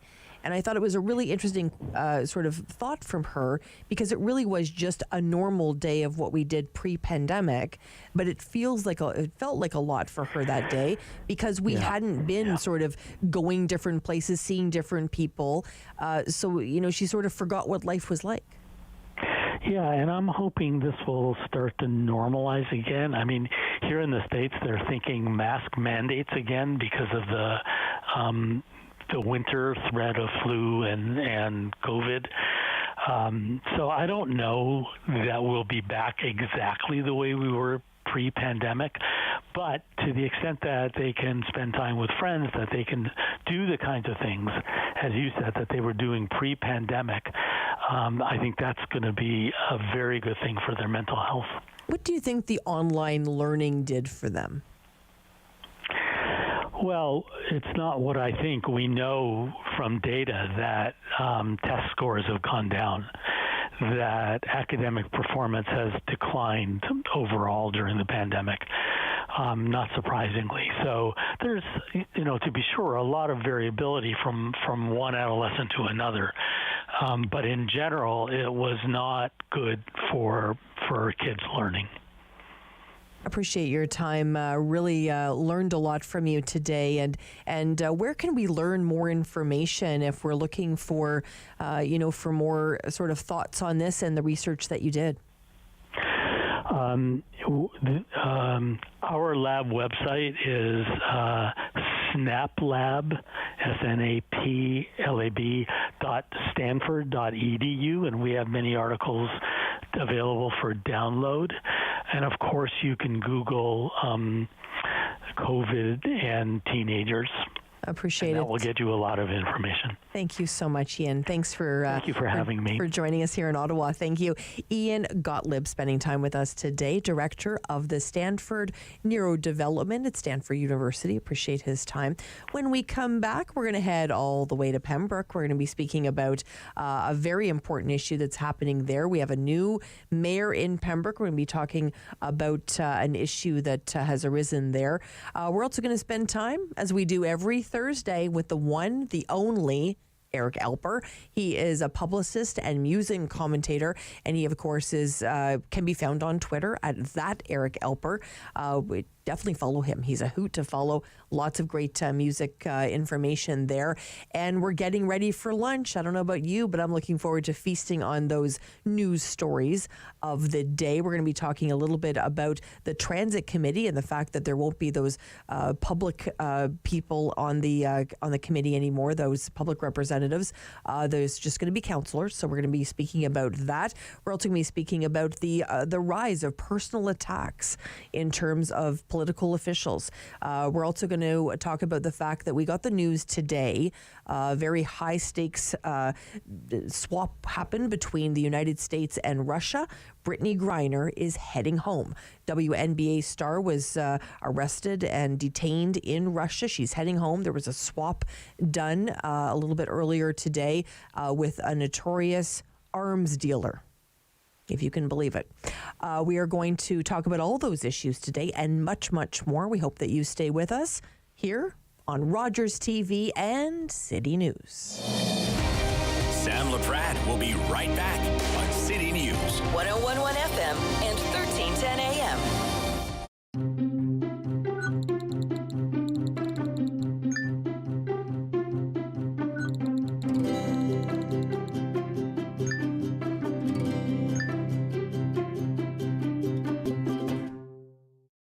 Play 4 games of bingo from the comfort of your own home each Monday at 7 p.m. for your chance to win money from our $2,000 regular bingo or $5,000 super bingo night. Kiwanis TV Bingo, Mondays at 7 p.m. on Rogers TV.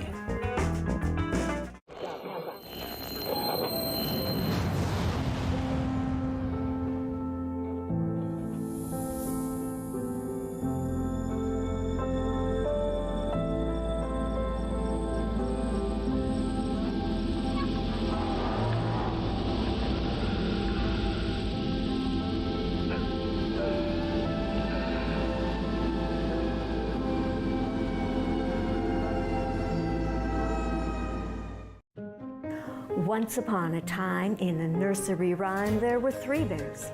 1, 2, 3 bears. And they went a-walking in the cool woods a-talk. Rogers TV invites you to let your imagination roam as we present Ottawa Storytellers. Each week, we'll present a collection of original creative stories and inspirations for children of all ages. Join us for Ottawa Storytellers on Rogers TV. Hello, I'm Jim Deeks, host of Canada Files. I hope you'll join me each week for interesting and informative discussions with some of Canada's most impressive people.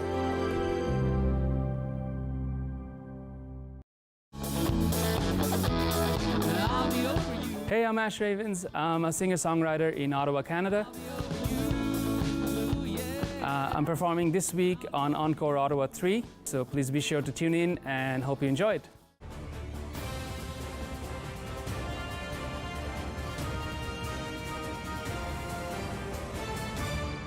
News, traffic, and weather for Ottawa and the Valley. This is City News 101.1 everywhere. It's Thursday, December 8th. Good morning. I am Damilola Unime. Right now in Ottawa, it is partly cloudy, 1 degree. In Smith Falls, it is 2. And here's what's making news this hour.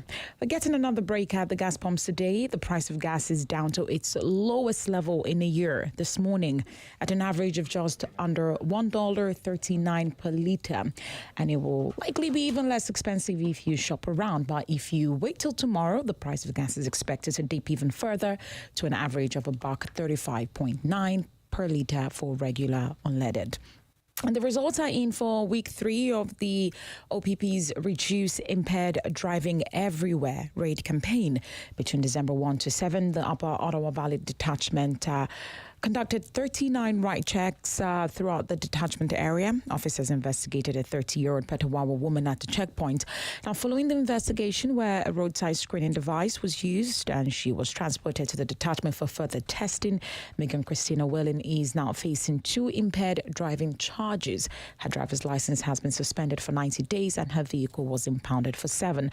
Now, Whelan is due to appear in an Ontario court on December 20. Also, Felipe Jason Chapeau, a 40-year-old Pembroke resident, is facing 1 charge of impaired driving in a separate incident on Monday evening. His driver's license has also been suspended for 90 days and his vehicle impounded for 7. And he's due to appear in court on January 17th. City News time is 11:31. I am Damilola Unime. For news anytime, follow up online at ottawa.citynews.ca. The Sam Laprade Show continues on City News 101.1 FM and 1310 AM. Well, Well, they call it the heart of the Ottawa Valley. And of course, that's the beautiful community of Pembroke. And we're heading there now. We're heading down the 417. We're hitting that 17 highway, and we're getting there really quick to speak with Dwayne Gustin O'Con today. How are you, Dwayne? Doing good, thank you. Good. Dwayne is thank you so much. We're happy to be there. We love being in the Ottawa Valley. Dwayne is a Two-Spirit Indigenous Pembroke resident. We learned some news this week, Dwayne, regarding the Diversity Committee at the city of Pembroke. We know that there's a new mayor in town as well, Ron Gervais.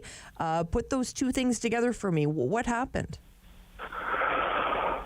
Well, the new mayor, Mayor Gervais, was actually a member of the Diversity Advisory Committee for the last term of City Council, and so he worked very closely with us and helped us develop the draft plan, the draft strategy to help keep BIPOC and LGBTQ2S plus residents of Pembroke safe.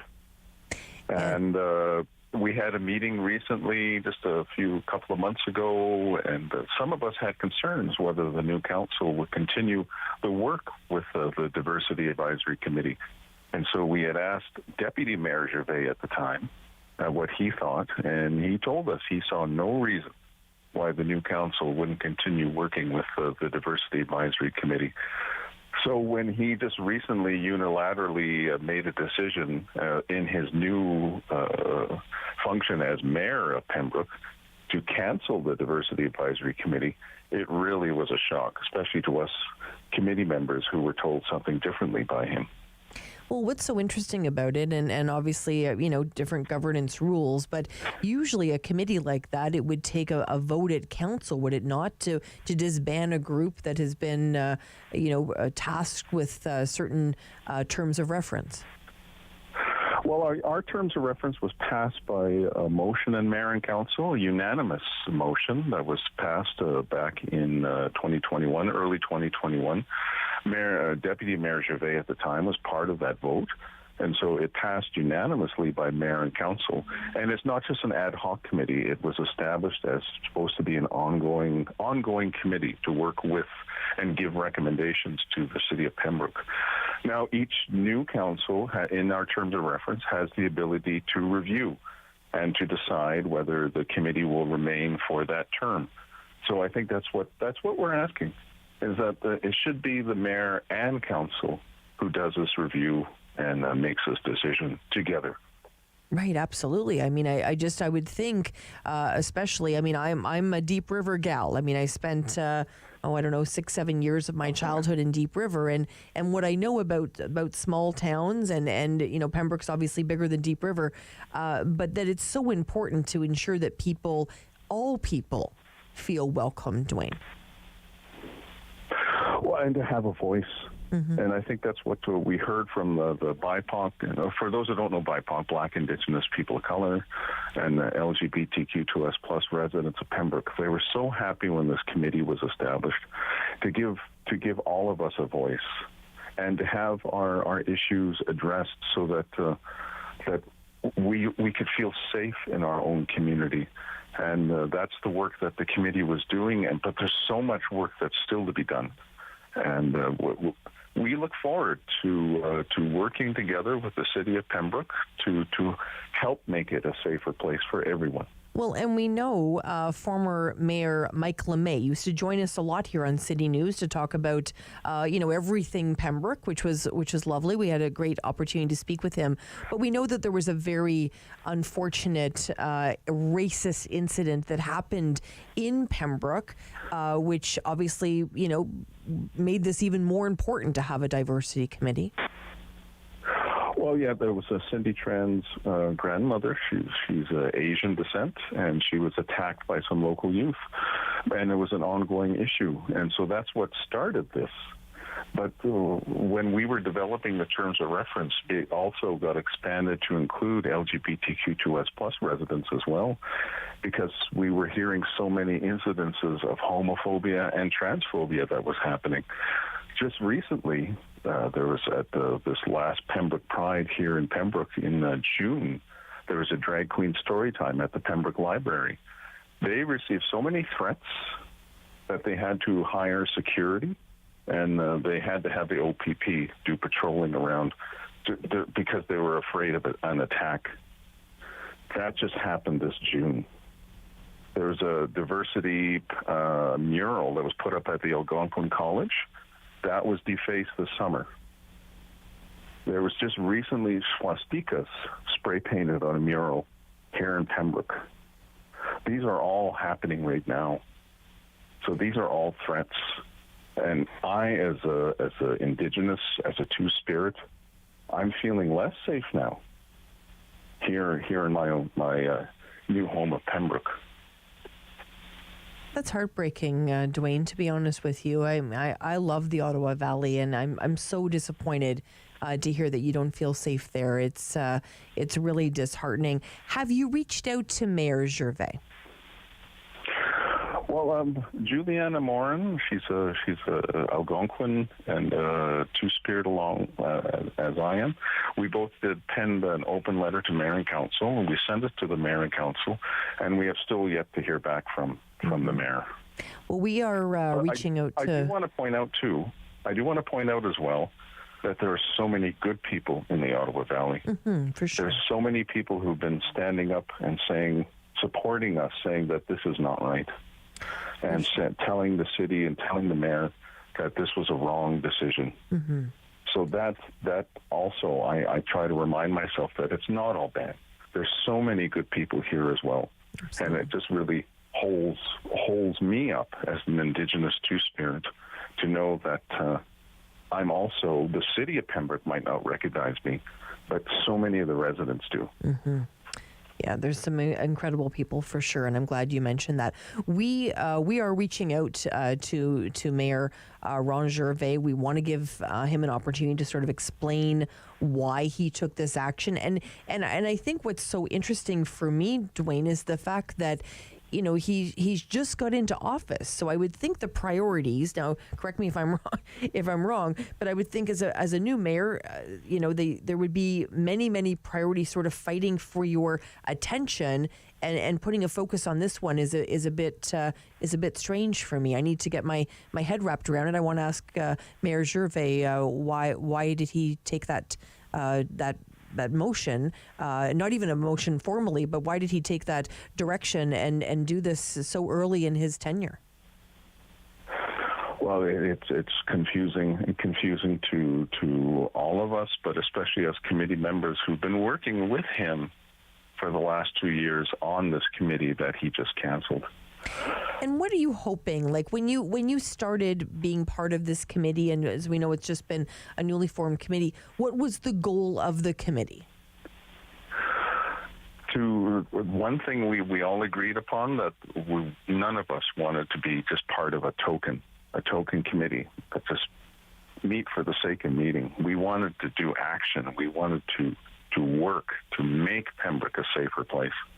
And one of the things that we hit the ground running is that we sent out a questionnaire to all the residents about discrimination that they might have faced if they're BIPOC and LGBTQ+. We did a virtual roundtable, and then we did a town hall, a public presentation of everything we heard. And we made a commitment to the residents of Pembroke that we were going to develop a plan, that what they had told us was going to go into this plan, which was we were going to recommend the city council to help keep them safe. That's the work that our committee was doing. Mm-hmm. And it's all volunteer. None of us got paid for doing this. It was all on our own time. But we did it because we care and we love for the people and residents of Pembroke, and we want to make it the best place it can be. Mm-hmm. I had a conversation earlier with someone today regarding just the amount of hate that we're seeing in our communities, and yesterday another conversation about somebody that was receiving really horrible anti-Semitic messages as well. Why, Dwayne, do you think that this country is going through something like this right now? Where do you think all of this comes from? It just seems to be bubbling at the surface, and it just seems to be in every conversation these days, this rhetoric, this hate. It's the politics of division, the politics of us against them. instead of it being we, that us BIPOC, us LGBTQ2S+, we're not separate from the community. We're part of this community. And it's not us against white people. It's not us against heterosexuals. It's just that we have a voice, and we want to use that voice, and we want our issues to be heard. But we don't want to also squash the voices of everyone else within this community. It's like, how do we work together? So I think that the more that we can do that, and Mayor Gervais and Council have the opportunity to fix this. They have the opportunity to listen to us and to work with us and to come up with, if some changes need to be done, well, let's work on that together. And there's always that saying, nothing for us without us. So please, Mayor Gervais and the Council of Pembroke, please listen to your BIPOC and LGBTQ2S+ residents, work with us and walk together with us so that we all can make Pembroke the best place it can be. Because it is the heart of the Ottawa Valley, right, Dwayne? It's my new home. And I moved down here to look after my elderly father from the Yukon. And I've fallen in love with the Ottawa Valley. It's where the Creator meant me to be right now. And it's my new home with my new friends and family. So making the best of it, and I'm loving it. Well, I'm hoping that we talk again, Dwayne, when maybe this committee is coming together again. Maybe Mayor Gervais will hear you today in this conversation and change his mind and bring you all back together again. And if that happens, let's connect again, and hopefully we're celebrating. Well, that's what we're hoping Santa will put in our stocking. There you go. I appreciate it. Dwayne Gaston Aucoin joining us today, Two-Spirit Indigenous Pembroke resident. We love heading to the Ottawa Valley. When I think about Pembroke, I think about Deep River, and it was really, really good times, beautiful memories. When we come back, well, it's time with Eric Alper. We have so much fun with Eric Alper. You want to join us? Stay with us here on City News. Sam Laprade will be right back on City News. 101.1 FM and 1310 AM. October 5th, 2014, my daughter was hit by a train. She was walking along the sides of the tracks, and it shattered her world. Join me for Season 3 of Paula Roy's Favorite Foods.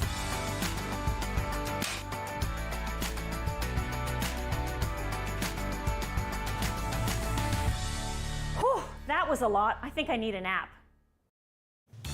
On Thursday's Daytime Ottawa, we're going to hear from Stanley's Christmas Village and find out everything they have going on. It's something for the entire family. And if you're looking for some great entertainment over the holiday season, James and Jamesy will be bringing their hilarious show to Ottawa. We'll give you all the details on that, and we'll tell you about some fabulous local wines that you can find at Peach's Corner. I'm Wendell Clark with a word about winning. We all know it takes a team effort in any sport and with any challenge. You can be a part of the winning team that shuts out impaired driving. Whether you're out on the town or just hanging out with friends, drink responsibly. Always have a plan for a safe ride home for yourself, your family, and your friends. You'll be helping to shut out impaired driving. Visit ArriveAlive.org to find out more. Arrive Alive. Drive sober. $20. And Maggie, Mrs. Calabash, come into my kitchen. A quick mayonnaise, egg yolks, garlic, Dijon mustard, lemon juice, olive oil, immersion blender. Go down, come up. Voila, mayonnaise. Bum, bum, bum, bum, bum, bum, bum, bum. $20. $20. Yeah. Bipolar disorder. Substance addiction. Bulimia. OCD. Want to swap? One in two, a flip of a coin. That's the same chance we'll experience a mental illness by the time we're 40. $1 a day can help change those odds. Next time on Simply Cooking by Chef. With the cost of food constantly on the rise, we can't afford to let good food go to waste. I'll show you how to whip up a tasty and healthy meal with on sale and discounted items, which will save you a few bucks as well. Every year, dozens of Canadians are killed or seriously injured because they take risks around railway tracks. Talk to your loved ones about rail safety. Visit stoptracktragedies.ca.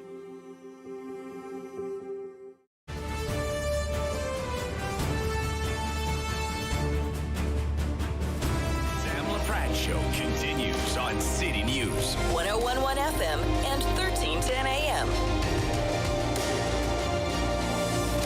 Well, it's Thursday, and a highlight every single Thursday is spending time with the one, the only Eric Alper, publicist and music commentator. You can find him on Twitter at that Eric Alper. Hello, Eric. Hello, how are you? Good. How are you finding Twitter these days? It's a bit of a crazy platform these days. From afar, it's absolutely bonkers, and that's entirely the place where I want to stay. I love posting, and I love reading people's comments, especially to the silly, goofy questions that I ask every day.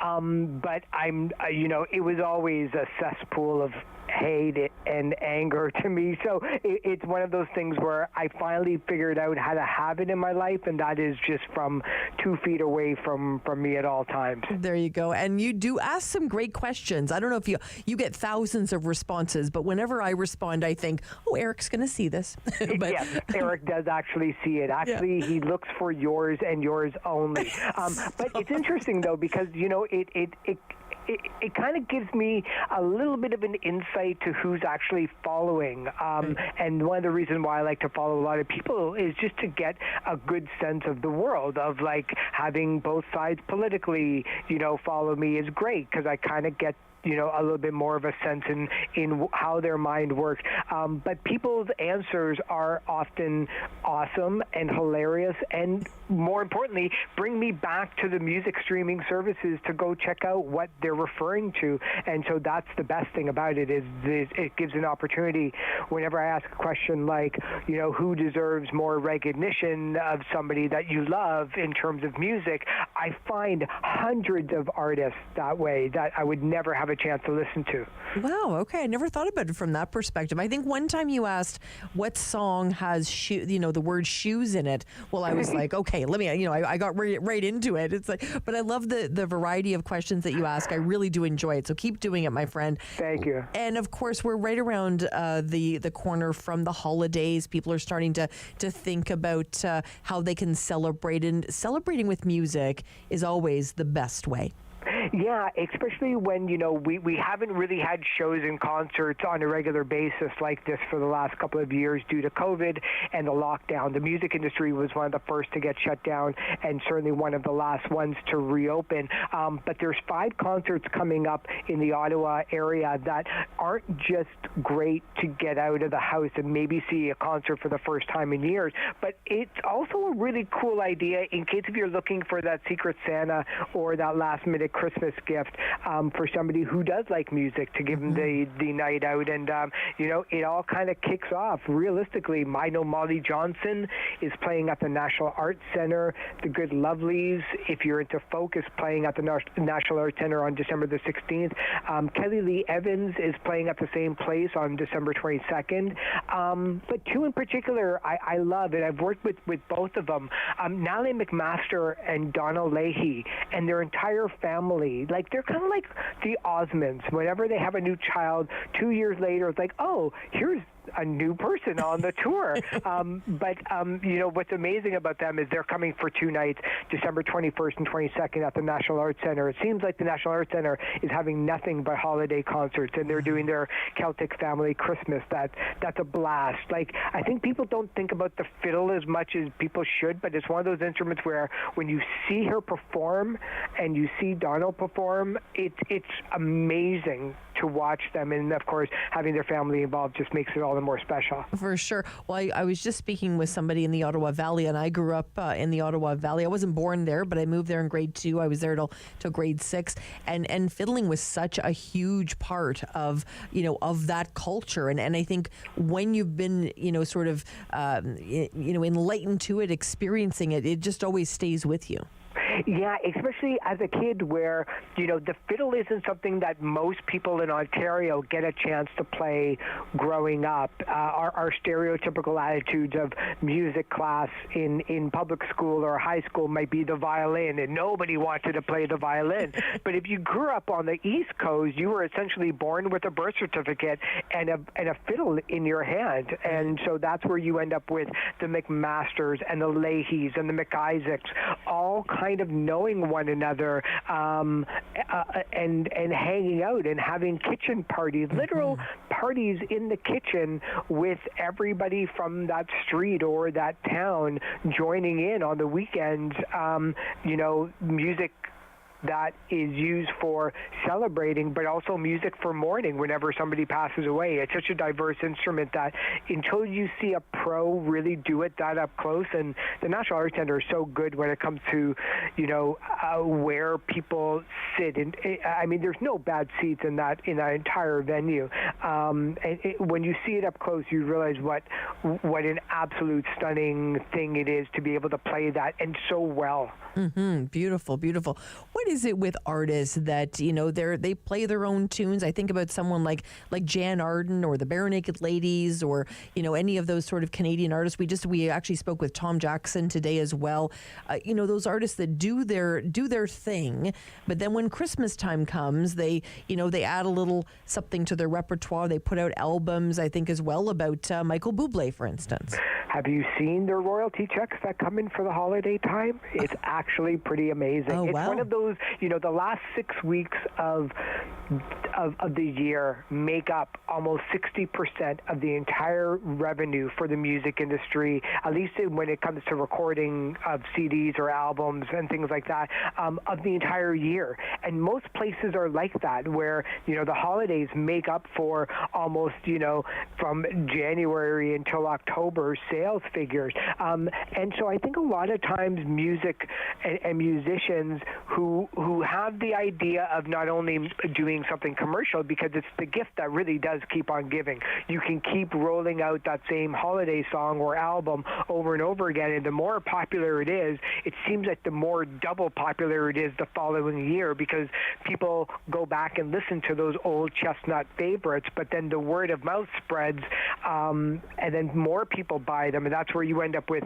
Mariah Carey and Michael Bublé selling almost more copies and streaming definitely more year after year after year, is because they just seemingly get popular. The great thing about it now in 2022 and onwards is that these albums and songs never sell out at the record store. So that's a really big plus for them. Not only do you not have to kind of hear maybe Michael Bublé's album and then hope that they have it at the record store, and if they've sold out of it, it might be weeks until they get another copy. Now you can listen to something, want it, and spark it up on Spotify or whatever streaming service that you have, whether it's YouTube or anything else. And so you can listen to it as much as you want, when you want, however many times that you want to. And that's probably one of the biggest reasons why artists continuing to want to record holiday music, is because it's always going to be there. It's so interesting. My daughter is a huge Elton John fan, and you were just speaking about Spotify, and it reminded me. She came to me the other day and she said, "Mom, I've listened to Elton John so much that they've reached out, and I get to have a special sort of star or something on her account, and I think it was a discount on merchandise or something." But those platforms are really using this time of year to show you what you listen to as well. They're sort of summarizing it for you, right? Yeah, especially when now that the world is opening up again, more and more, and these artists do go out on tour more and more. Places like Spotify and those online streaming services are going to be just more diverse and more important, and I think in people's lives, is because they're going to be promoting those shows to, to potentially 500 million people that are subscribers, or that they they're on Spotify or YouTube, and so they use it for another form of communication to the fan base to reveal what they want when it comes to potential new tour dates, where most of the money is being made right now if you're an artist. So interesting. I always learn something from you, Eric. Thank you. Let's connect next week, okay? And I always learn something from you based on your answers to my silly questions. There you go. The feeling is mutual. Have an awesome weekend, Sam. Thanks so much, Eric Alper. Really enjoy spending time with Eric. He's a publicist and a music commentator. And as you heard, you can find him on Twitter at that Eric Alper. He's a hoot. When we come back, well, it's lunchtime. We're feasting on some big stories of the day. Join us on City News. Sam Laprade will be right back on City News. 101.1 FM and 1310 AM. My name is Joel Tamas. This is Red Heaven, and we are going to be playing the Encore concert here in Ottawa. I got goosebumps just looking at the lighting and the sound, and it's very exciting to show up at a place like Shankman.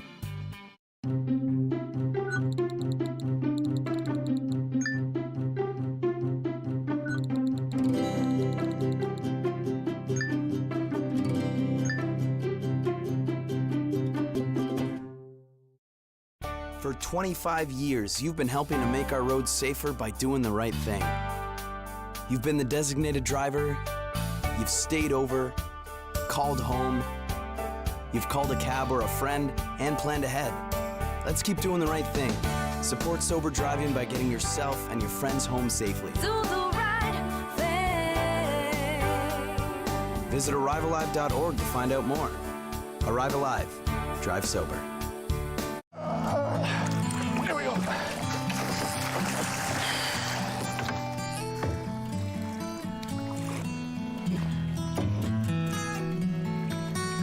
Hey, going back in, okay?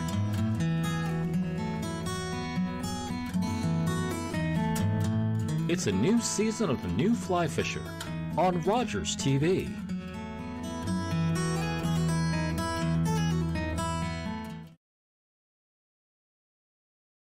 Play 4 games of bingo from the comfort of your own home each Monday at 7 p.m. for your chance to win money from our $2,000 regular bingo or $5,000 super bingo night. Kiwanis TV Bingo, Mondays at 7 p.m. on Rogers TV.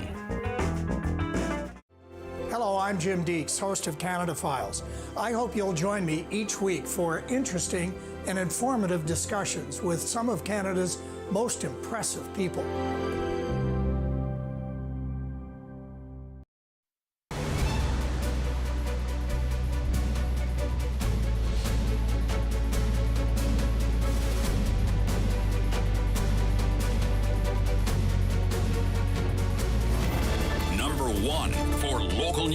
Traffic and weather for Ottawa and the Valley. This is City News 101.1 everywhere.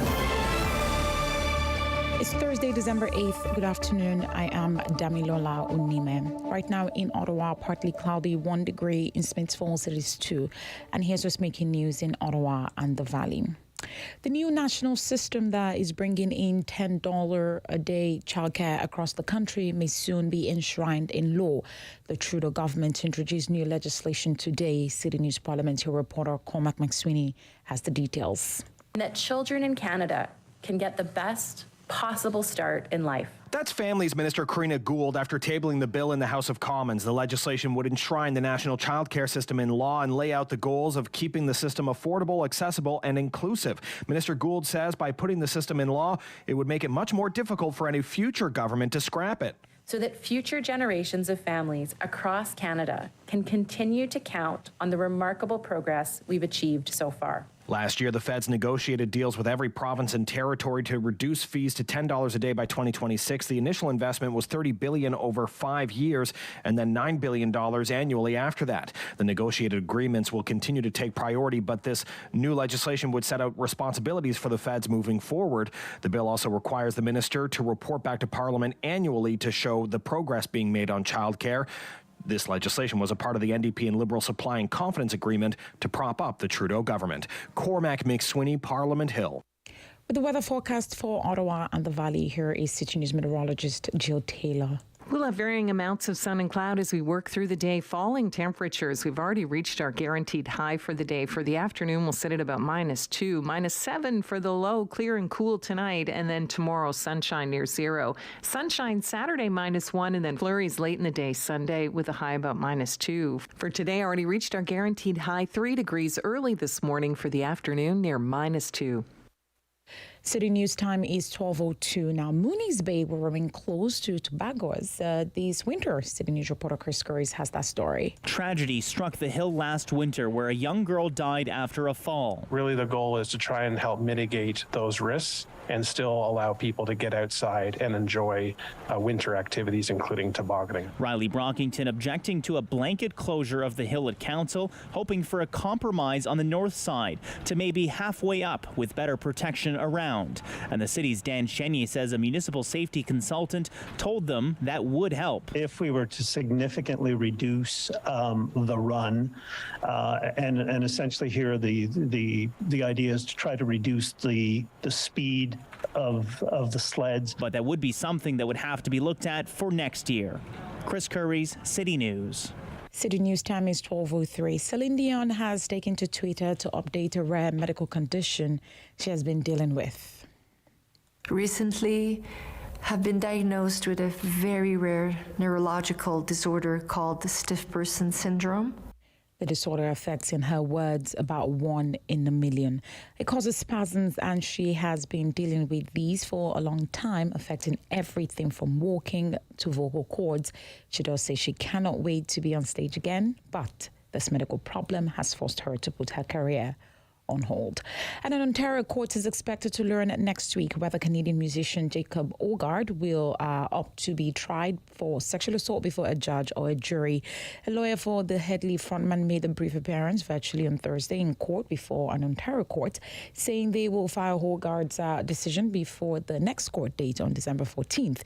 Now, Ogard is facing a sexual assault charge for an incident alleged to have taken place on June 25, 2016 in Kirkland Lake, Ontario. The singer was granted bail in a separate case in October after launching an appeal of his 5-year sentence for sexually assaulting an Ottawa woman. I am Damilola Unime. For news anytime, follow up online at ottawa.citynews.ca. Connecting you and your community. This is the Sam Laprade Show on City News. 101.1 FM and 1310 AM.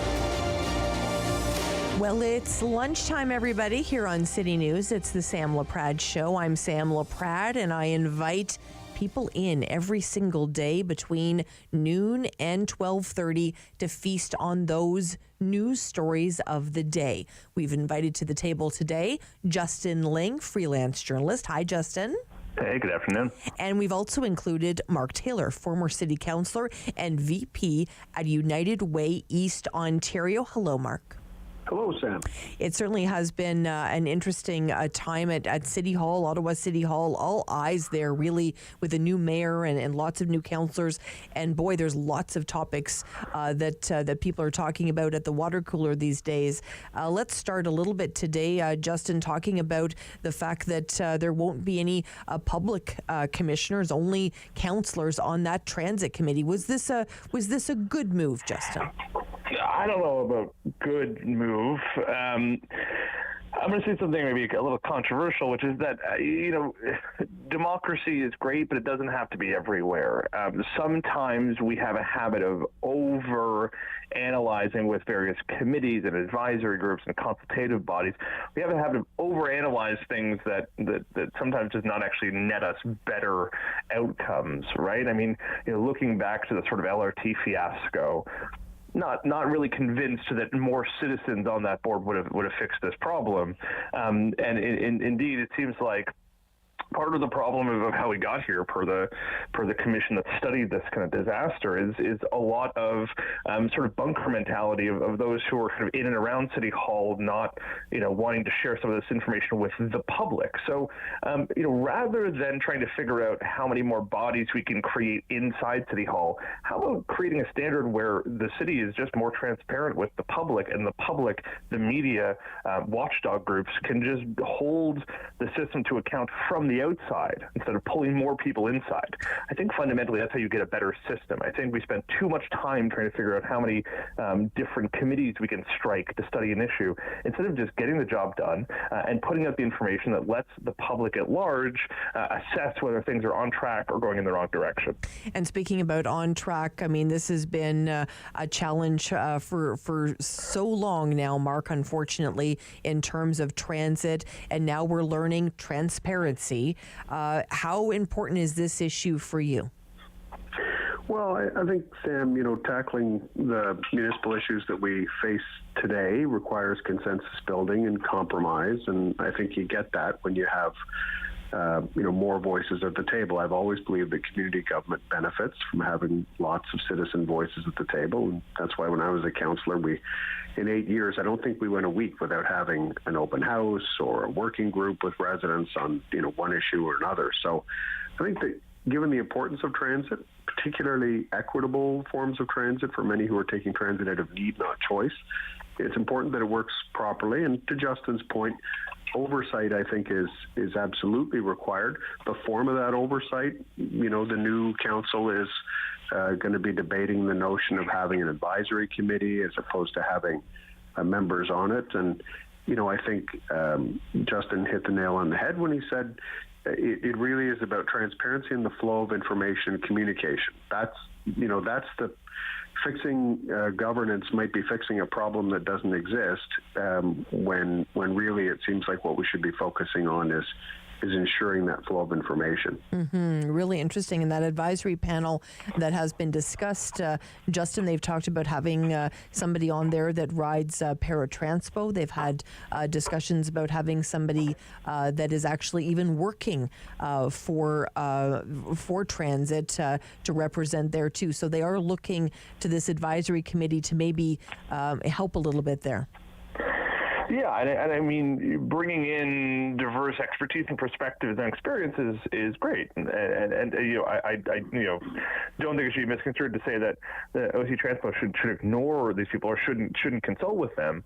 But again, I think when you get to a spot where you create more levels of bureaucracy, even if that sort of bureaucratic system is bringing in advice from the outside, I think you end up bogging down your decision-making process, right? And I think fundamentally, if you look across the country, we're having a real tough time right now getting stuff built.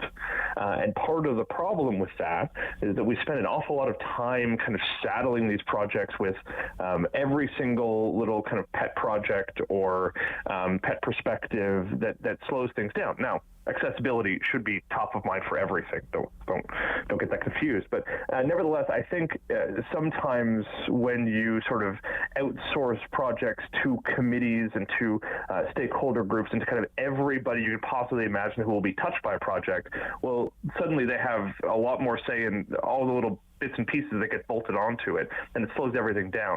At the end of the day, we have to get stuff built. Stuff needs to get done soon, not later. And the more we sort of outsource the decision making to that, to every single person you could think of, the slower things are going to go, the more behind we're going to get, the bigger that infrastructure gap is going to grow. So I think it's time to put, in some cases, speed ahead of perfection and to get some stuff done. Mark, let me ask you, thank you so much for that, Justin. Mark, let me ask you this. When you see certain items come to the council table, whether that be the LRT inquiry report, whether that be, this issue that we're talking about members of the public being on transit committee and maybe that shifting away from that, is there ever a moment you think, boy, I wish I was sitting at that table? No, not really. I mean, I had the opportunity to serve there for 8 years, and I was really, really honored to be able to do that. I think the city government is community government, and I think there should be an opportunity for movement for those who represent their wards. So I'm actually pleased to see a lot of turnover in the council this term. I'm hopeful that new kind of revitalized energy that's come to the table and those fresh perspectives are going to be good. I had my time around that council table as a councillor, and I think I've chosen to try and move the needle in our community at the United Way, which, as you well know, Sam, from all of your volunteer work, there's lots and lots of other ways to help move our community forward. So absolutely, I don't envy the councillors at all. Yeah, beautifully said. I don't either, Mark, and I never even sat at that table. So I agree with you there. One of the big discussions yesterday at this governance review was about work-life balance. We know Rideau Vanier councillor Stephanie Plante moved a motion to set a firm 5 p.m. end time for meetings. And we heard from a number of other councillors. We heard from Councillor Ariel Troster, of course, representing Somerset. The quote here is, if we're going to encourage people with young families to run for office, we should try to model some kind of work-life balance. We heard from Councillor Clark Kelly, who represents West Carleton March, that's saying, I don't want to stop at 5 o'clock if we're not done this. This work-life balance is something we all struggle with. I struggle with it every single day as an entrepreneur and a radio host. Justin, this motion was deferred. It won't come up for another 2 years now when the midterm governance review happens. The meeting ironically ended at 7 minutes after 5. But Justin, what do you think about this particular motion? Yeah, I mean, I think there are some benefits to putting kind of hard limits on the workday, right? I mean, I think it's one thing to say, oh yeah, we believe in the work-life balance. We want to make sure, you can still get home to your kids and you can still, drop them off at soccer practice.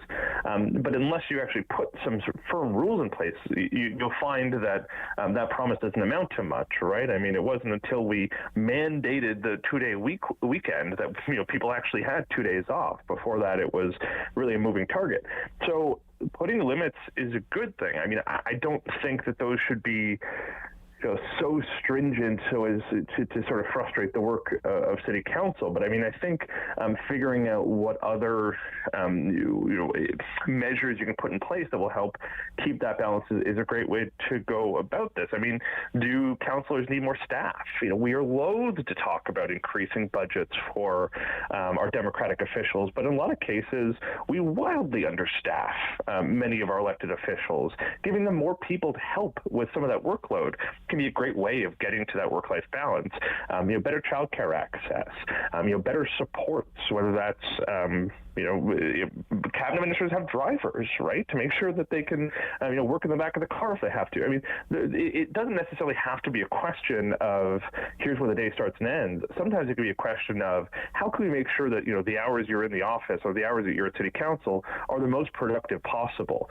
So that way you kind of defeat the need to stop work and to unplug everything right at 5 p.m. Hopefully you can get everything done by then. Really good point. Mark, what was it like when you sat at that table? I know you have a family. Yeah, I mean, I'm a little old school in the sense that I've always felt that public service elected office is more of a calling than it is a job. So it's a little hard to turn it off, after hours. I do think that you can certainly use administrative processes to, kind of ensure that your meetings start and end at times that are reasonable, and that can include ending a meeting and picking it up again. There's mechanisms, to say we're not ending this meeting. We're simply pausing it. We'll resume it. Council meetings used to take several days years ago.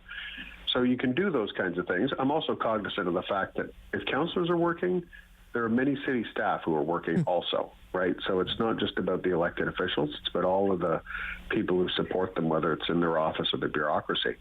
But listen, there wasn't a grocery getting trip or oftentimes a trip to the movies, with our family when I was in office that didn't involve, a short and sometimes long pause as a constituent, chatted about an issue. That's part of the role. I think balance, work-life balance, is about exactly that. It's about balancing the different aspects of your life, not about trying to be very prescriptive about how many hours on this and how many hours on that.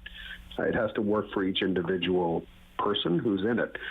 I know I rely on my wife to help keep me in balance, and we try to keep each other in balance, and things like exercise and walking the dog, and it doesn't always happen at the same time, but those kinds of things can really help these new counselors as they wade into this. It'll be interesting to see 2 years after they've formed their habits, what happens when this motion comes back. I really appreciate all of that, Mark, and I just want to pause and thank you for mentioning city staff and the councillor staff. As you know, I sat in that role. I was, the executive assistant, chief of staff for Mayor Mary Pitt, and I worked for a city councillor as well. And I've often said that I don't think I could have done those jobs if I was a mom, if I was a partner. I was single, I was young at the time. Those were many, many moons ago, Mark. But I really do think that people sometimes don't think about the impact to the bureaucracy as well. We have lots to talk about. We're going to come back with Justin Ling, freelance journalist, Mark Taylor, former city councillor. We hope you come back. Join us for lunch. Come on back on City News. Sam Laprade will be right back on City News. 101.1 FM and 1310 AM. Hey, I'm Ash Ravens. I'm a singer-songwriter in Ottawa, Canada. I'm performing this week on Encore Ottawa 3, so please be sure to tune in and hope you enjoy it.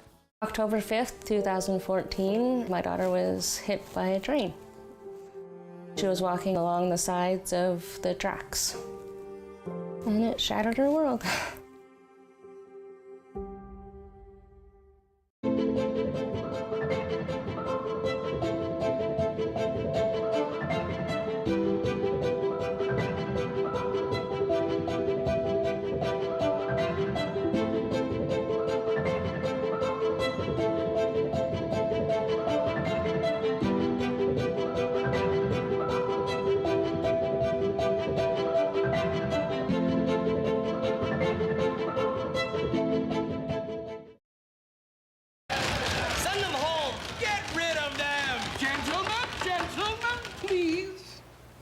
So, this organ, which I regret I cannot name because of the presence of these members of the weaker sex, who, although they are married, could not possibly endure...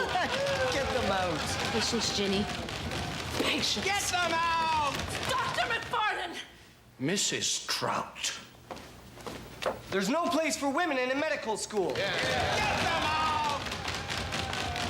If you do not bring this classroom under control, I am going to repeat every word of this disgusting lecture to your charming wife.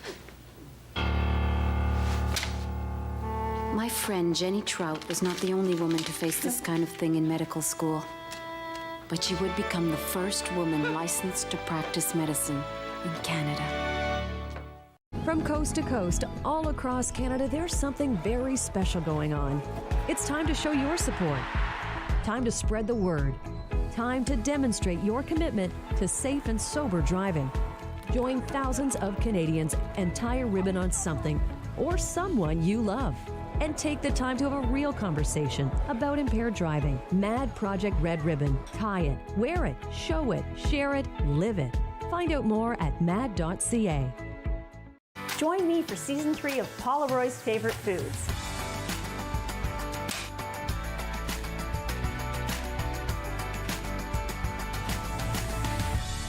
Whew, that was a lot. I think I need a nap. Next time on Simply Cooking by Chef. With the cost of food constantly on the rise, we can't afford to let good food go to waste. I'll show you how to whip up a tasty and healthy meal with on sale and discounted items, which will save you a few bucks as well.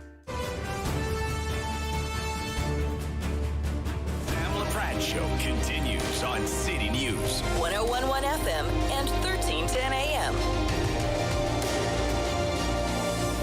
Well, it's lunchtime, and we've invited Justin Ling, freelance journalist, to join us, and Mark Taylor, former city councillor, and of course with United Way East Ontario. Lots of news, of course, into City News today.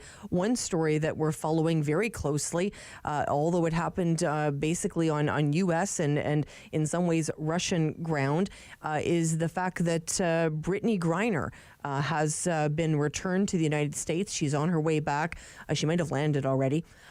She is, of course, the WNBA star who was detained in Russia. She was released on Thursday, so today, in a dramatic high-level prisoner exchange with the United States, and they released notorious Russian arms dealer Victor Bout. Justin, this story, although it's not obviously happening here in Canada, it's an important one to follow. Are you surprised that this deal actually got happen? Not really. I mean, this has been I think it's been pretty clear it's been in the works for a while. I think there's been some pretty good speculation that I think is probably well established that Russia really kidnapped Brittney Griner in the hopes of doing exactly the swap. There was an arms dealer sitting in an American jail that they've been really keen to get their hands back on. And this was extortion. I mean, they kidnapped a woman who was there really on a cultural exchange, who was arrested on trumped-up charges, potentially even invented charges, and was held captive until the U.S. returned an actual convicted arms dealer who was smuggling weapons and selling weapons to Russia. So this was a long play by Russia, and it's clearly worked out for them. I think China has made pretty clear how effective the sort of hostage diplomacy can be when they kidnapped the two Michaels a couple of years ago now. So I think Russia knew exactly that this would work out, and they basically tortured the woman in order to get their way. This is how Russia does diplomacy, and it's unfortunate that it had to get here. I mean, I think the swap had to happen to free her. I think clearly the Biden administration made the right call here, but it's unfortunate that this is how Moscow conducts itself on the world stage. And we think definitely we've heard from U.S. President Joe Biden that, obviously he's happy to see Brittney Griner coming, but there is someone else that's been left in Russia. And I think it was really a hope that Paul Whelan would be making his home coming home as well from Russia. He also holds a Canadian citizenship as well. That's someone that's been in Russia for 4 years. We were kind of from all accounts hoping that Paul was also going to be coming back. So that was disappointing for Mr. Whelan's family. What are your thoughts, Mark, in terms of the timing of this? Well, first and foremost, I'm absolutely overjoyed for both Ms. Griner and her wife that she's on her way home or home now. As Justin said, her kind of arrest and imprisonment in an internment camp, no less, was just another example of Russian aggression that sadly has come to define the daily news, whether it's in Ukraine or, in other parts of their sphere of influence. And so, these things are becoming more and more prominent and more frequent. As Justin said, we saw this with the two Michaels and how China engaged in this. We, on our side of the balance sheet, when I say we, I mean largely democratic Western societies, and now whether you're talking about Canada or the United States, whether it's an arms dealer or someone arrested on financial charges, legitimate charges, that seems to evoke, some of these states just snatching up anybody and everybody that we can get their hands on from our nations to try to barter with. And of course, I'm glad that the Biden administration both imposed, the sanctions right from the get-go, but then also negotiated for Ms. Griner's release. Mm-hmm. It's a sad state of affairs in world diplomacy, because this is not how states should be dealing with each other. And, frankly, it's not how they should be modeling diplomacy for their citizens either. It'll be so interesting to see if Brittney Griner ever takes her feet off U.S. soil again. Such a superstar, and but the reality is, Justin, and I don't know if you follow this at all, but we've been following very closely here about there's still 40 Canadians in Syrian prisons. 4 were released recently. There's still one by the name of Jack Letts. We follow his story particularly closely here. His mom joins us here a lot. I mean, the reality is, there's many people that have this story. This story got a lot of attention because Brittney Griner was a basketball and is a basketball star. Yeah, I mean, without a doubt. I mean, listen, I think we have an obligation to repatriate all of our citizens, Canada, the U.S., the UK, Europe, all of our citizens who are either being held on false charges. I think we have an obligation to get them home. But those who are facing very real charges, I think we have an obligation to make sure that they face actual justice. And frankly, anyone being held in Syria right now is not going to face actual justice. They're going to face, a sham prosecution either from the Syrian government or from whatever sort of, less established state they might be held in rebel territory, or in some cases are just being held sort of just without trial in perpetuity in sort of more friendly controlled areas. All to say is that we have an obligation to bring them home and prosecute them if that's appropriate. I mean, in many cases it is. We have operated on the kind of position that we just don't want to think about it, talk about it, or deal with it. Mm-hmm. And it is just offloading our problems onto other people. Some of our Kurdish allies are begging us to repatriate some of these people, and we're just saying no. It's completely cowardly, and I think it's incumbent on us to sort of face this issue. Really appreciate both of you joining me today. We're running out of time, unfortunately, but let's have you back again on Lunch with Sam here on City News. Appreciate it, gentlemen. Thank you. Thanks. Justin Ling, freelance journalist, joining us. Mark Taylor, former city councillor, and obviously very important role there as well at United Way, East Ontario. When we come back, it's the Business Lunch. We're going to talk all things business. Lock it in to City News. Sam Laprade will be right back on City News. 101.1 FM and 1310 AM. Every year, dozens of Canadians are killed or seriously injured because they take risks around railway tracks. Talk to your loved ones about rail safety. Visit stoptracktragedies.ca.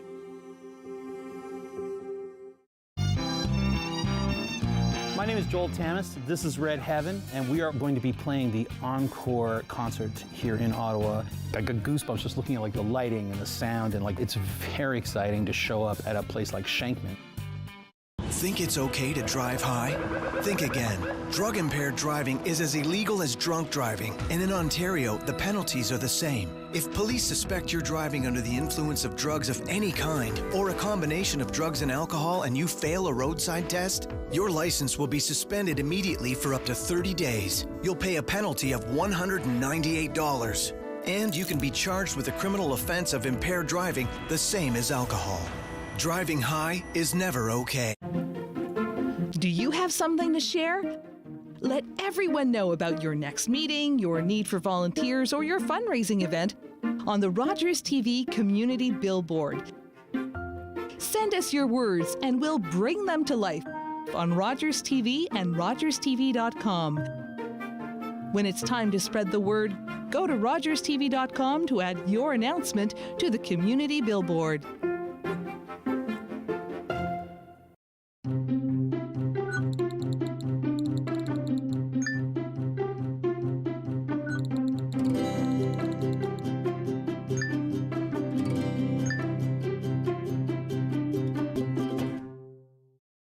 Play 4 games of bingo from the comfort of your own home each Monday at 7 p.m. for your chance to win money from our $2,000 regular bingo or $5,000 super bingo night. Kiwanis TV Bingo, Mondays at 7 p.m. on Rogers TV.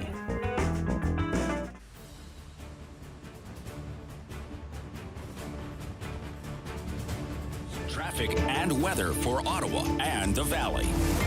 This is City News 101.1 everywhere.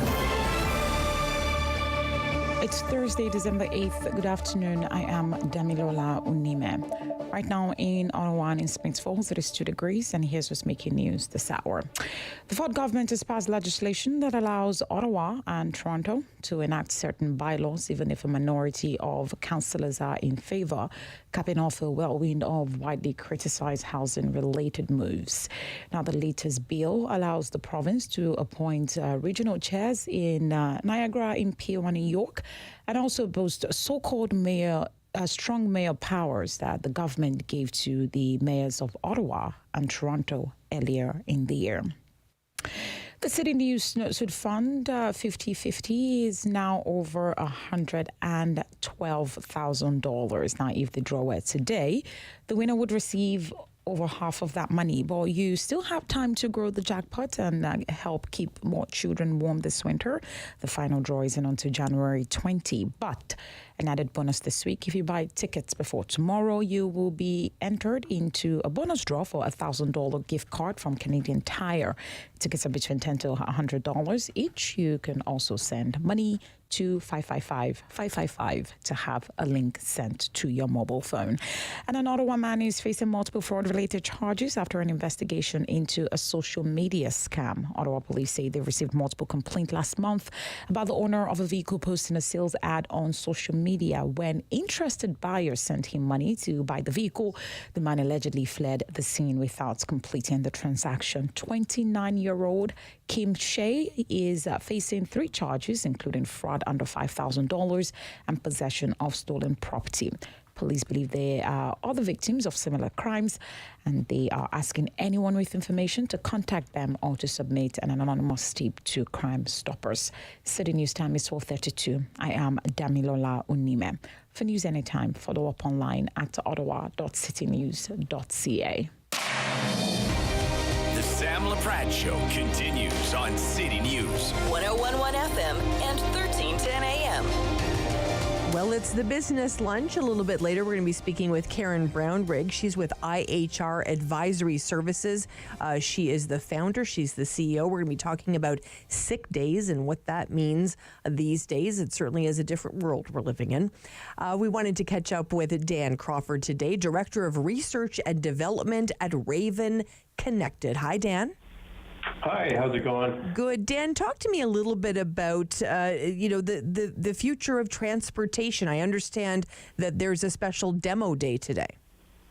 Yes, that's right. So the automobile industry is undergoing a shift towards software-defined vehicles. So much like how you can install apps on your smartphone to unlock, new capabilities and features, you'll be able to do that with your car in the near future. And BlackBerry, they've positioned themselves as a industry leader for software-defined vehicles with their new Ivy platform. So today, through the LSpark Accelerator program, we'll be giving a demo of what we've been able to develop using the Ivy platform over the last 6 months. And it's basically a virtual Raven. So with our company, Raven Connected, we're a bit unique where we build both hardware and provide all the software services for that hardware. And using Ivy, we're able to instead of using our hardware, we can virtualize it in software and then deploy it to a car and have that virtual Raven program running using the vehicle's own computers, all through this Ivy platform. And give us a sense of what what the car would be able to do then. Well, yes. So with Raven Connected, the main service that we provide is to small and medium-sized businesses that have anywhere, from like 5 to a few hundred vehicles. And we provide a whole suite of fleet management services that's really focused on video capabilities as well. So basically, instead of having to also develop the hardware, we would be able to sell our technology purely as a software upgrade to these software-defined vehicles and instantly add these new fleet management services to these vehicles, leveraging the Ivy platform. And are you monitoring sort of distances and trying to have some business efficiencies there? Oh yeah, the suite of capabilities we offer to our clients is quite extensive. So I'll give you an example. Let's say a driver is making a delivery and they have to slam on their brakes. So the fleet manager at that business would receive an alert, a notification, and they could instantly view a video snippet of a few seconds before the harsh braking event and a few seconds after, both from a road-facing camera and a cabin-facing camera, to get more context about why the driver had to slam on the brakes. Was it a pedestrian on their smartphone crossing the street not paying attention? Or was it the driver using their smartphone when they shouldn't have been and was distracted? And I can only imagine the insurance company would be pretty happy about something like this as well. Oh yeah, this is really changing the whole insurance industry. And one of the issues in the insurance industry recently has been the cost of insurance. So, for example, taxi companies are faced with massive challenges in paying these very high insurance fees. And one way to lower them is to install devices like Raven that are connected over a cellular network, so they can very quickly either understand who was at fault for an accident. Important conversations for sure. And how can a regular resident sort of learn more about this? Maybe to find out what the future is for you and I in our own driveways. Yeah, great question. So really one of the things that the pandemic has done is made every event out there to be live streamed and virtually attendable. So with the LSpark Accelerator demo day today, anyone can still sign up. If you just search LSpark BlackBerry Demo Day, an Eventbrite link will come up. You just fill out a form, and there's a link to live stream the demos today. Really, really interesting. And what's your dream, Dan? If we were to talk a decade from now, where would you want to be? Well, the dream really is to have zero accidents on our roadways. And there's so much happening on the technology side to make that dream a reality. And things are about to get very interesting with the rollout of 5G across North America, because one of the lesser talked about capabilities of 5G is it's an acronym, but it stands for Cellular Vehicle to Everything, so CV2X capabilities. And those capabilities will be getting rolled out to vehicles over the next 2 to 4 years.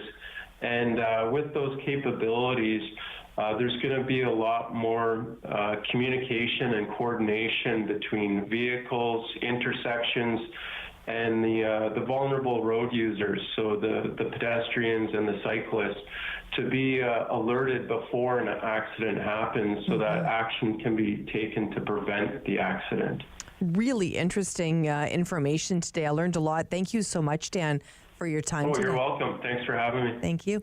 Dan Crawford joining us, Director of Research and Development at Raven Connected. Boy, the world is just moving at a very fast pace. Lots of interesting technology.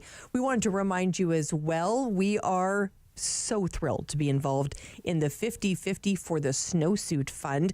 That jackpot, I was walking through the halls today, and Amanda Young, one of our amazing staff here, said to me, Sam, have you seen how big this jackpot is? And it's just about hitting $60,000 you would take home. So that would be an amazing time to start 2023. And most importantly, of course, the other half goes to buy those snowsuits for kids in our community that need to stay warm. We want to bundle them up so they can enjoy all things of the Ottawa winters. So you want to get those tickets.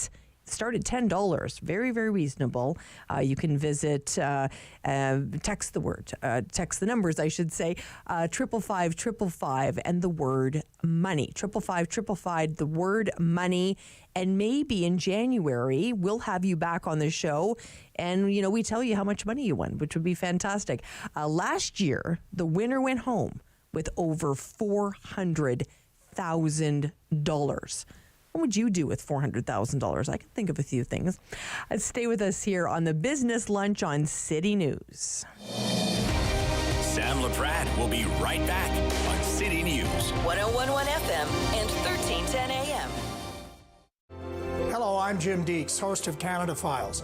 I hope you'll join me each week for interesting and informative discussions with some of Canada's most impressive people.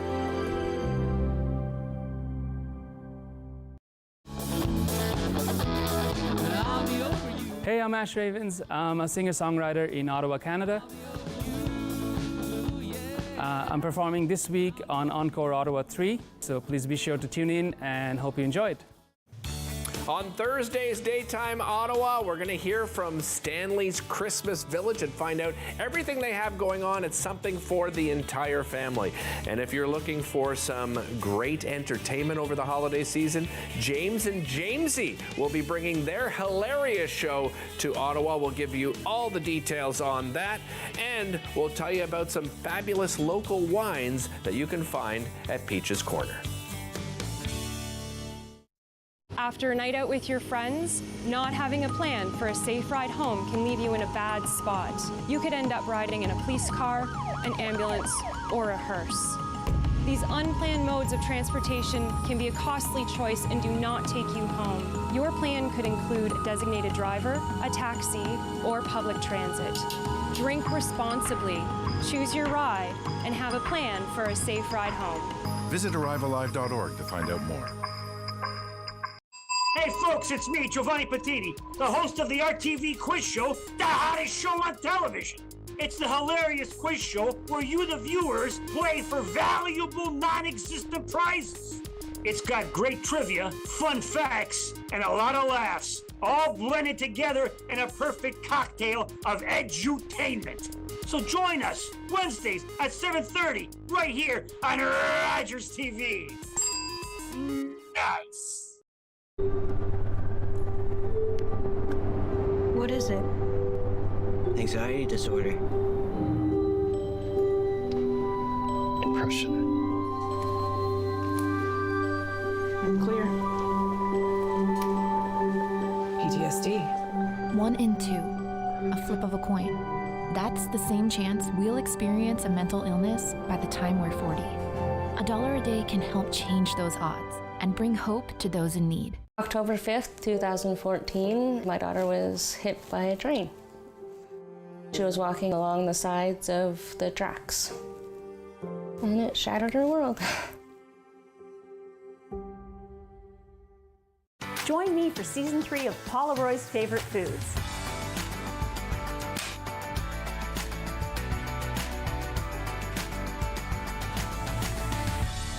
Whew, that was a lot. I think I need a nap.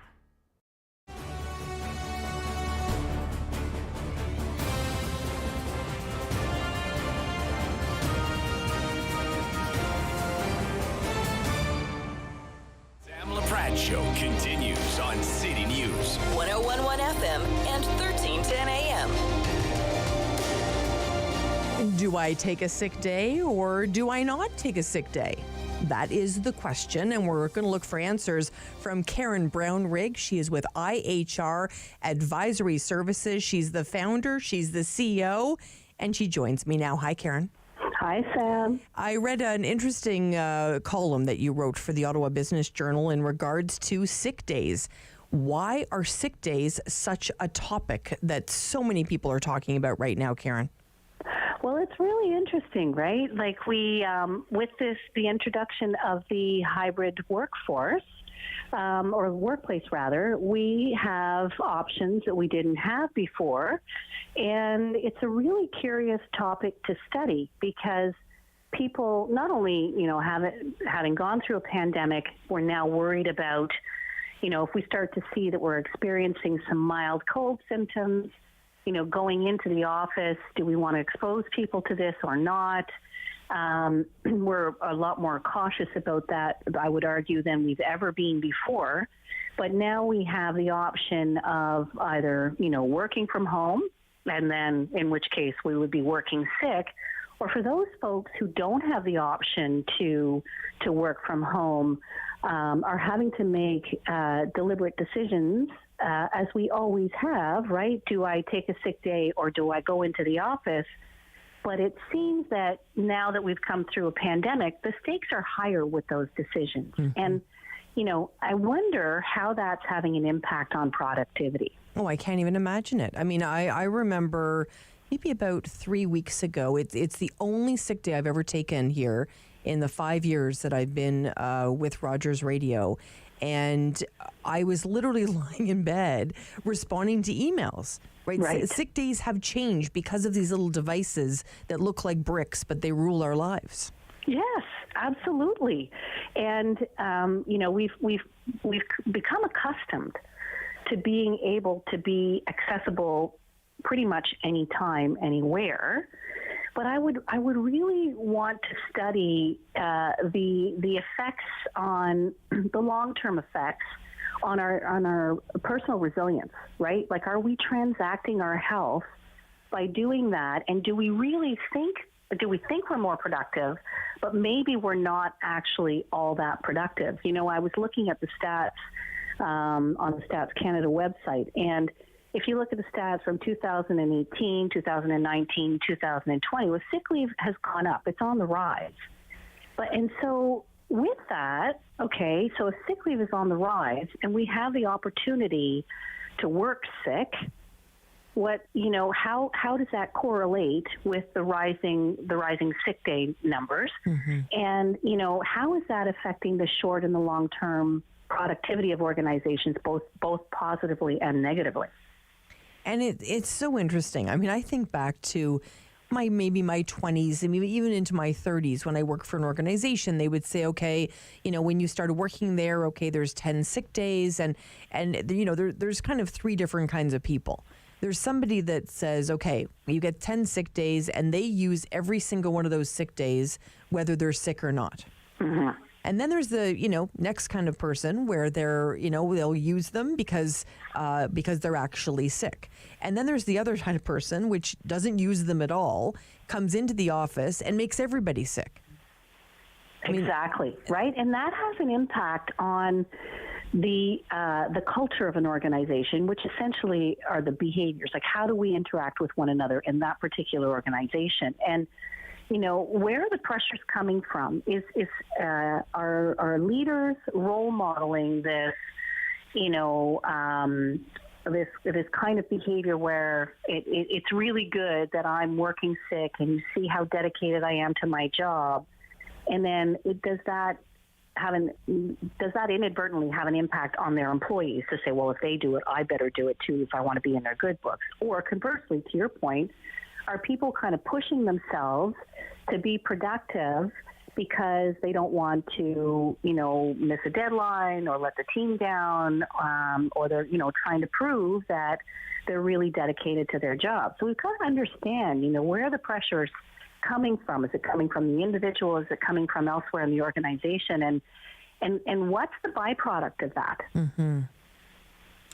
Because I can't imagine at the end of the day, someone that comes into the office, they're sick. I mean, a lot of people are working from home. That's a whole other conversation. But people are coming into the office, making someone else sick, and then, they stay home. It's just obviously going to be a cyclical thing. But people mm-hmm. that are staying home, Karen, and they're sick, and they're working, and they work from home, I can't imagine that's going to be good for productivity down the road and good for morale as well. Well, that's it, right? Like, I mean, there are some circumstances where, the proverbial poop has hit the fan, right? There's something urgent that needs to be done that, okay, well, you know what, I'm going to take one for the team. I'm really not well, but I'm going to keep working, but I'm going to take some time off maybe later today or tomorrow, and I'll recover from that. That's kind of an exceptional circumstance, right? But if we're seeing that happen on a regular basis, well, we've got to look at a number of factors, right? So we can't kind of blanket statement this whole thing, which is why I think, you and I are talking about it, saying, wow, this is an interesting dilemma. Is the work getting done at the standard that it would normally be done? Mm. So is it the quality of the work, has it been jeopardized in any way, shape, or form? Are the timelines being jeopardized in any way, shape, or form? And most importantly, what are the costs of continuing to work while you're sick, right? Is that going to be because we've got a certain personality type that's saying, no, I never take a sick day, I'm going to keep working. But over the long haul, what does that do to that individual's resilience and their overall long-term productivity? What are they transacting now that they might not realize until later? And sometimes we've all done this in one way, shape, or form or another. Sometimes you look back and you say, wow, you know what, I should have been smarter about that. Right. Absolutely. Boy, that's a whole other conversation, Karen. Oh, yeah. But the conversation regarding sick days, I really appreciate it and encourage everyone to head to the Ottawa Business Journal and check out Karen Brownrigg's column on sick days, the Ottawa Business Journal. Lots of great information there. And Karen's always full of great information, too, from IHR Advisory Services. Thanks for your time, Karen. Thanks so much, Sam. Have a good day. Thank you. We wanted to talk a little bit about buses today, so we're spending time with John Stepovi. How are you, John? Really good. How are you doing? Good. Director of Motor Coach Division for Red Arrow. You've got some big news this week. Yeah, exciting news, and not just this week, but today. Today's our official launch of our premium intercity service, Red Arrow. And tell us where you're going to be transporting people to and from. Yeah, so we have service between Ottawa, Kingston, Scarborough, and Toronto 6 times daily, 7 days a week. And why was this such an important step for Red Arrow? Well, Red Arrow has about a 43-year history in Western Canada. It was really the vision of our founder, who always thought there was a better way to experience motor coach travel, and launched Red Arrow in 1979. So we have a long history, and over the years, many Ontarians that were out west traveling had an opportunity to experience Red Arrow. Lots of requests about bringing that brand out to Ontario, and as things have evolved, the timing was right. People are out; they want to travel. They're traveling for school. They're back traveling for work. Want to see friends and family. So just the right timing to bring the service to the people of Ontario. And that Ottawa-Toronto corridor, that 401 trip, we've all made it. Some made it 5 times, some have made it 500 times. What makes it different with Red Arrow?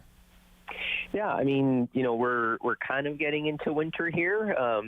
We've experienced a little bit already in Ontario, and it's not the greatest drive. So, I mean, certainly an opportunity for people to, sit back, relax if they feel like it, and or others actually get some work done, be able to, take a conference call, get their schoolwork done, and really leave the driving to our well-trained professional operators and to alleviate that stress.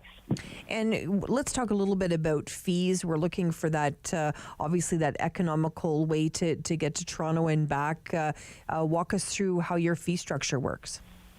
Yeah, so currently we actually have kind of an introductory promotion where fares are right in that $50 range between Toronto and Ottawa for adults.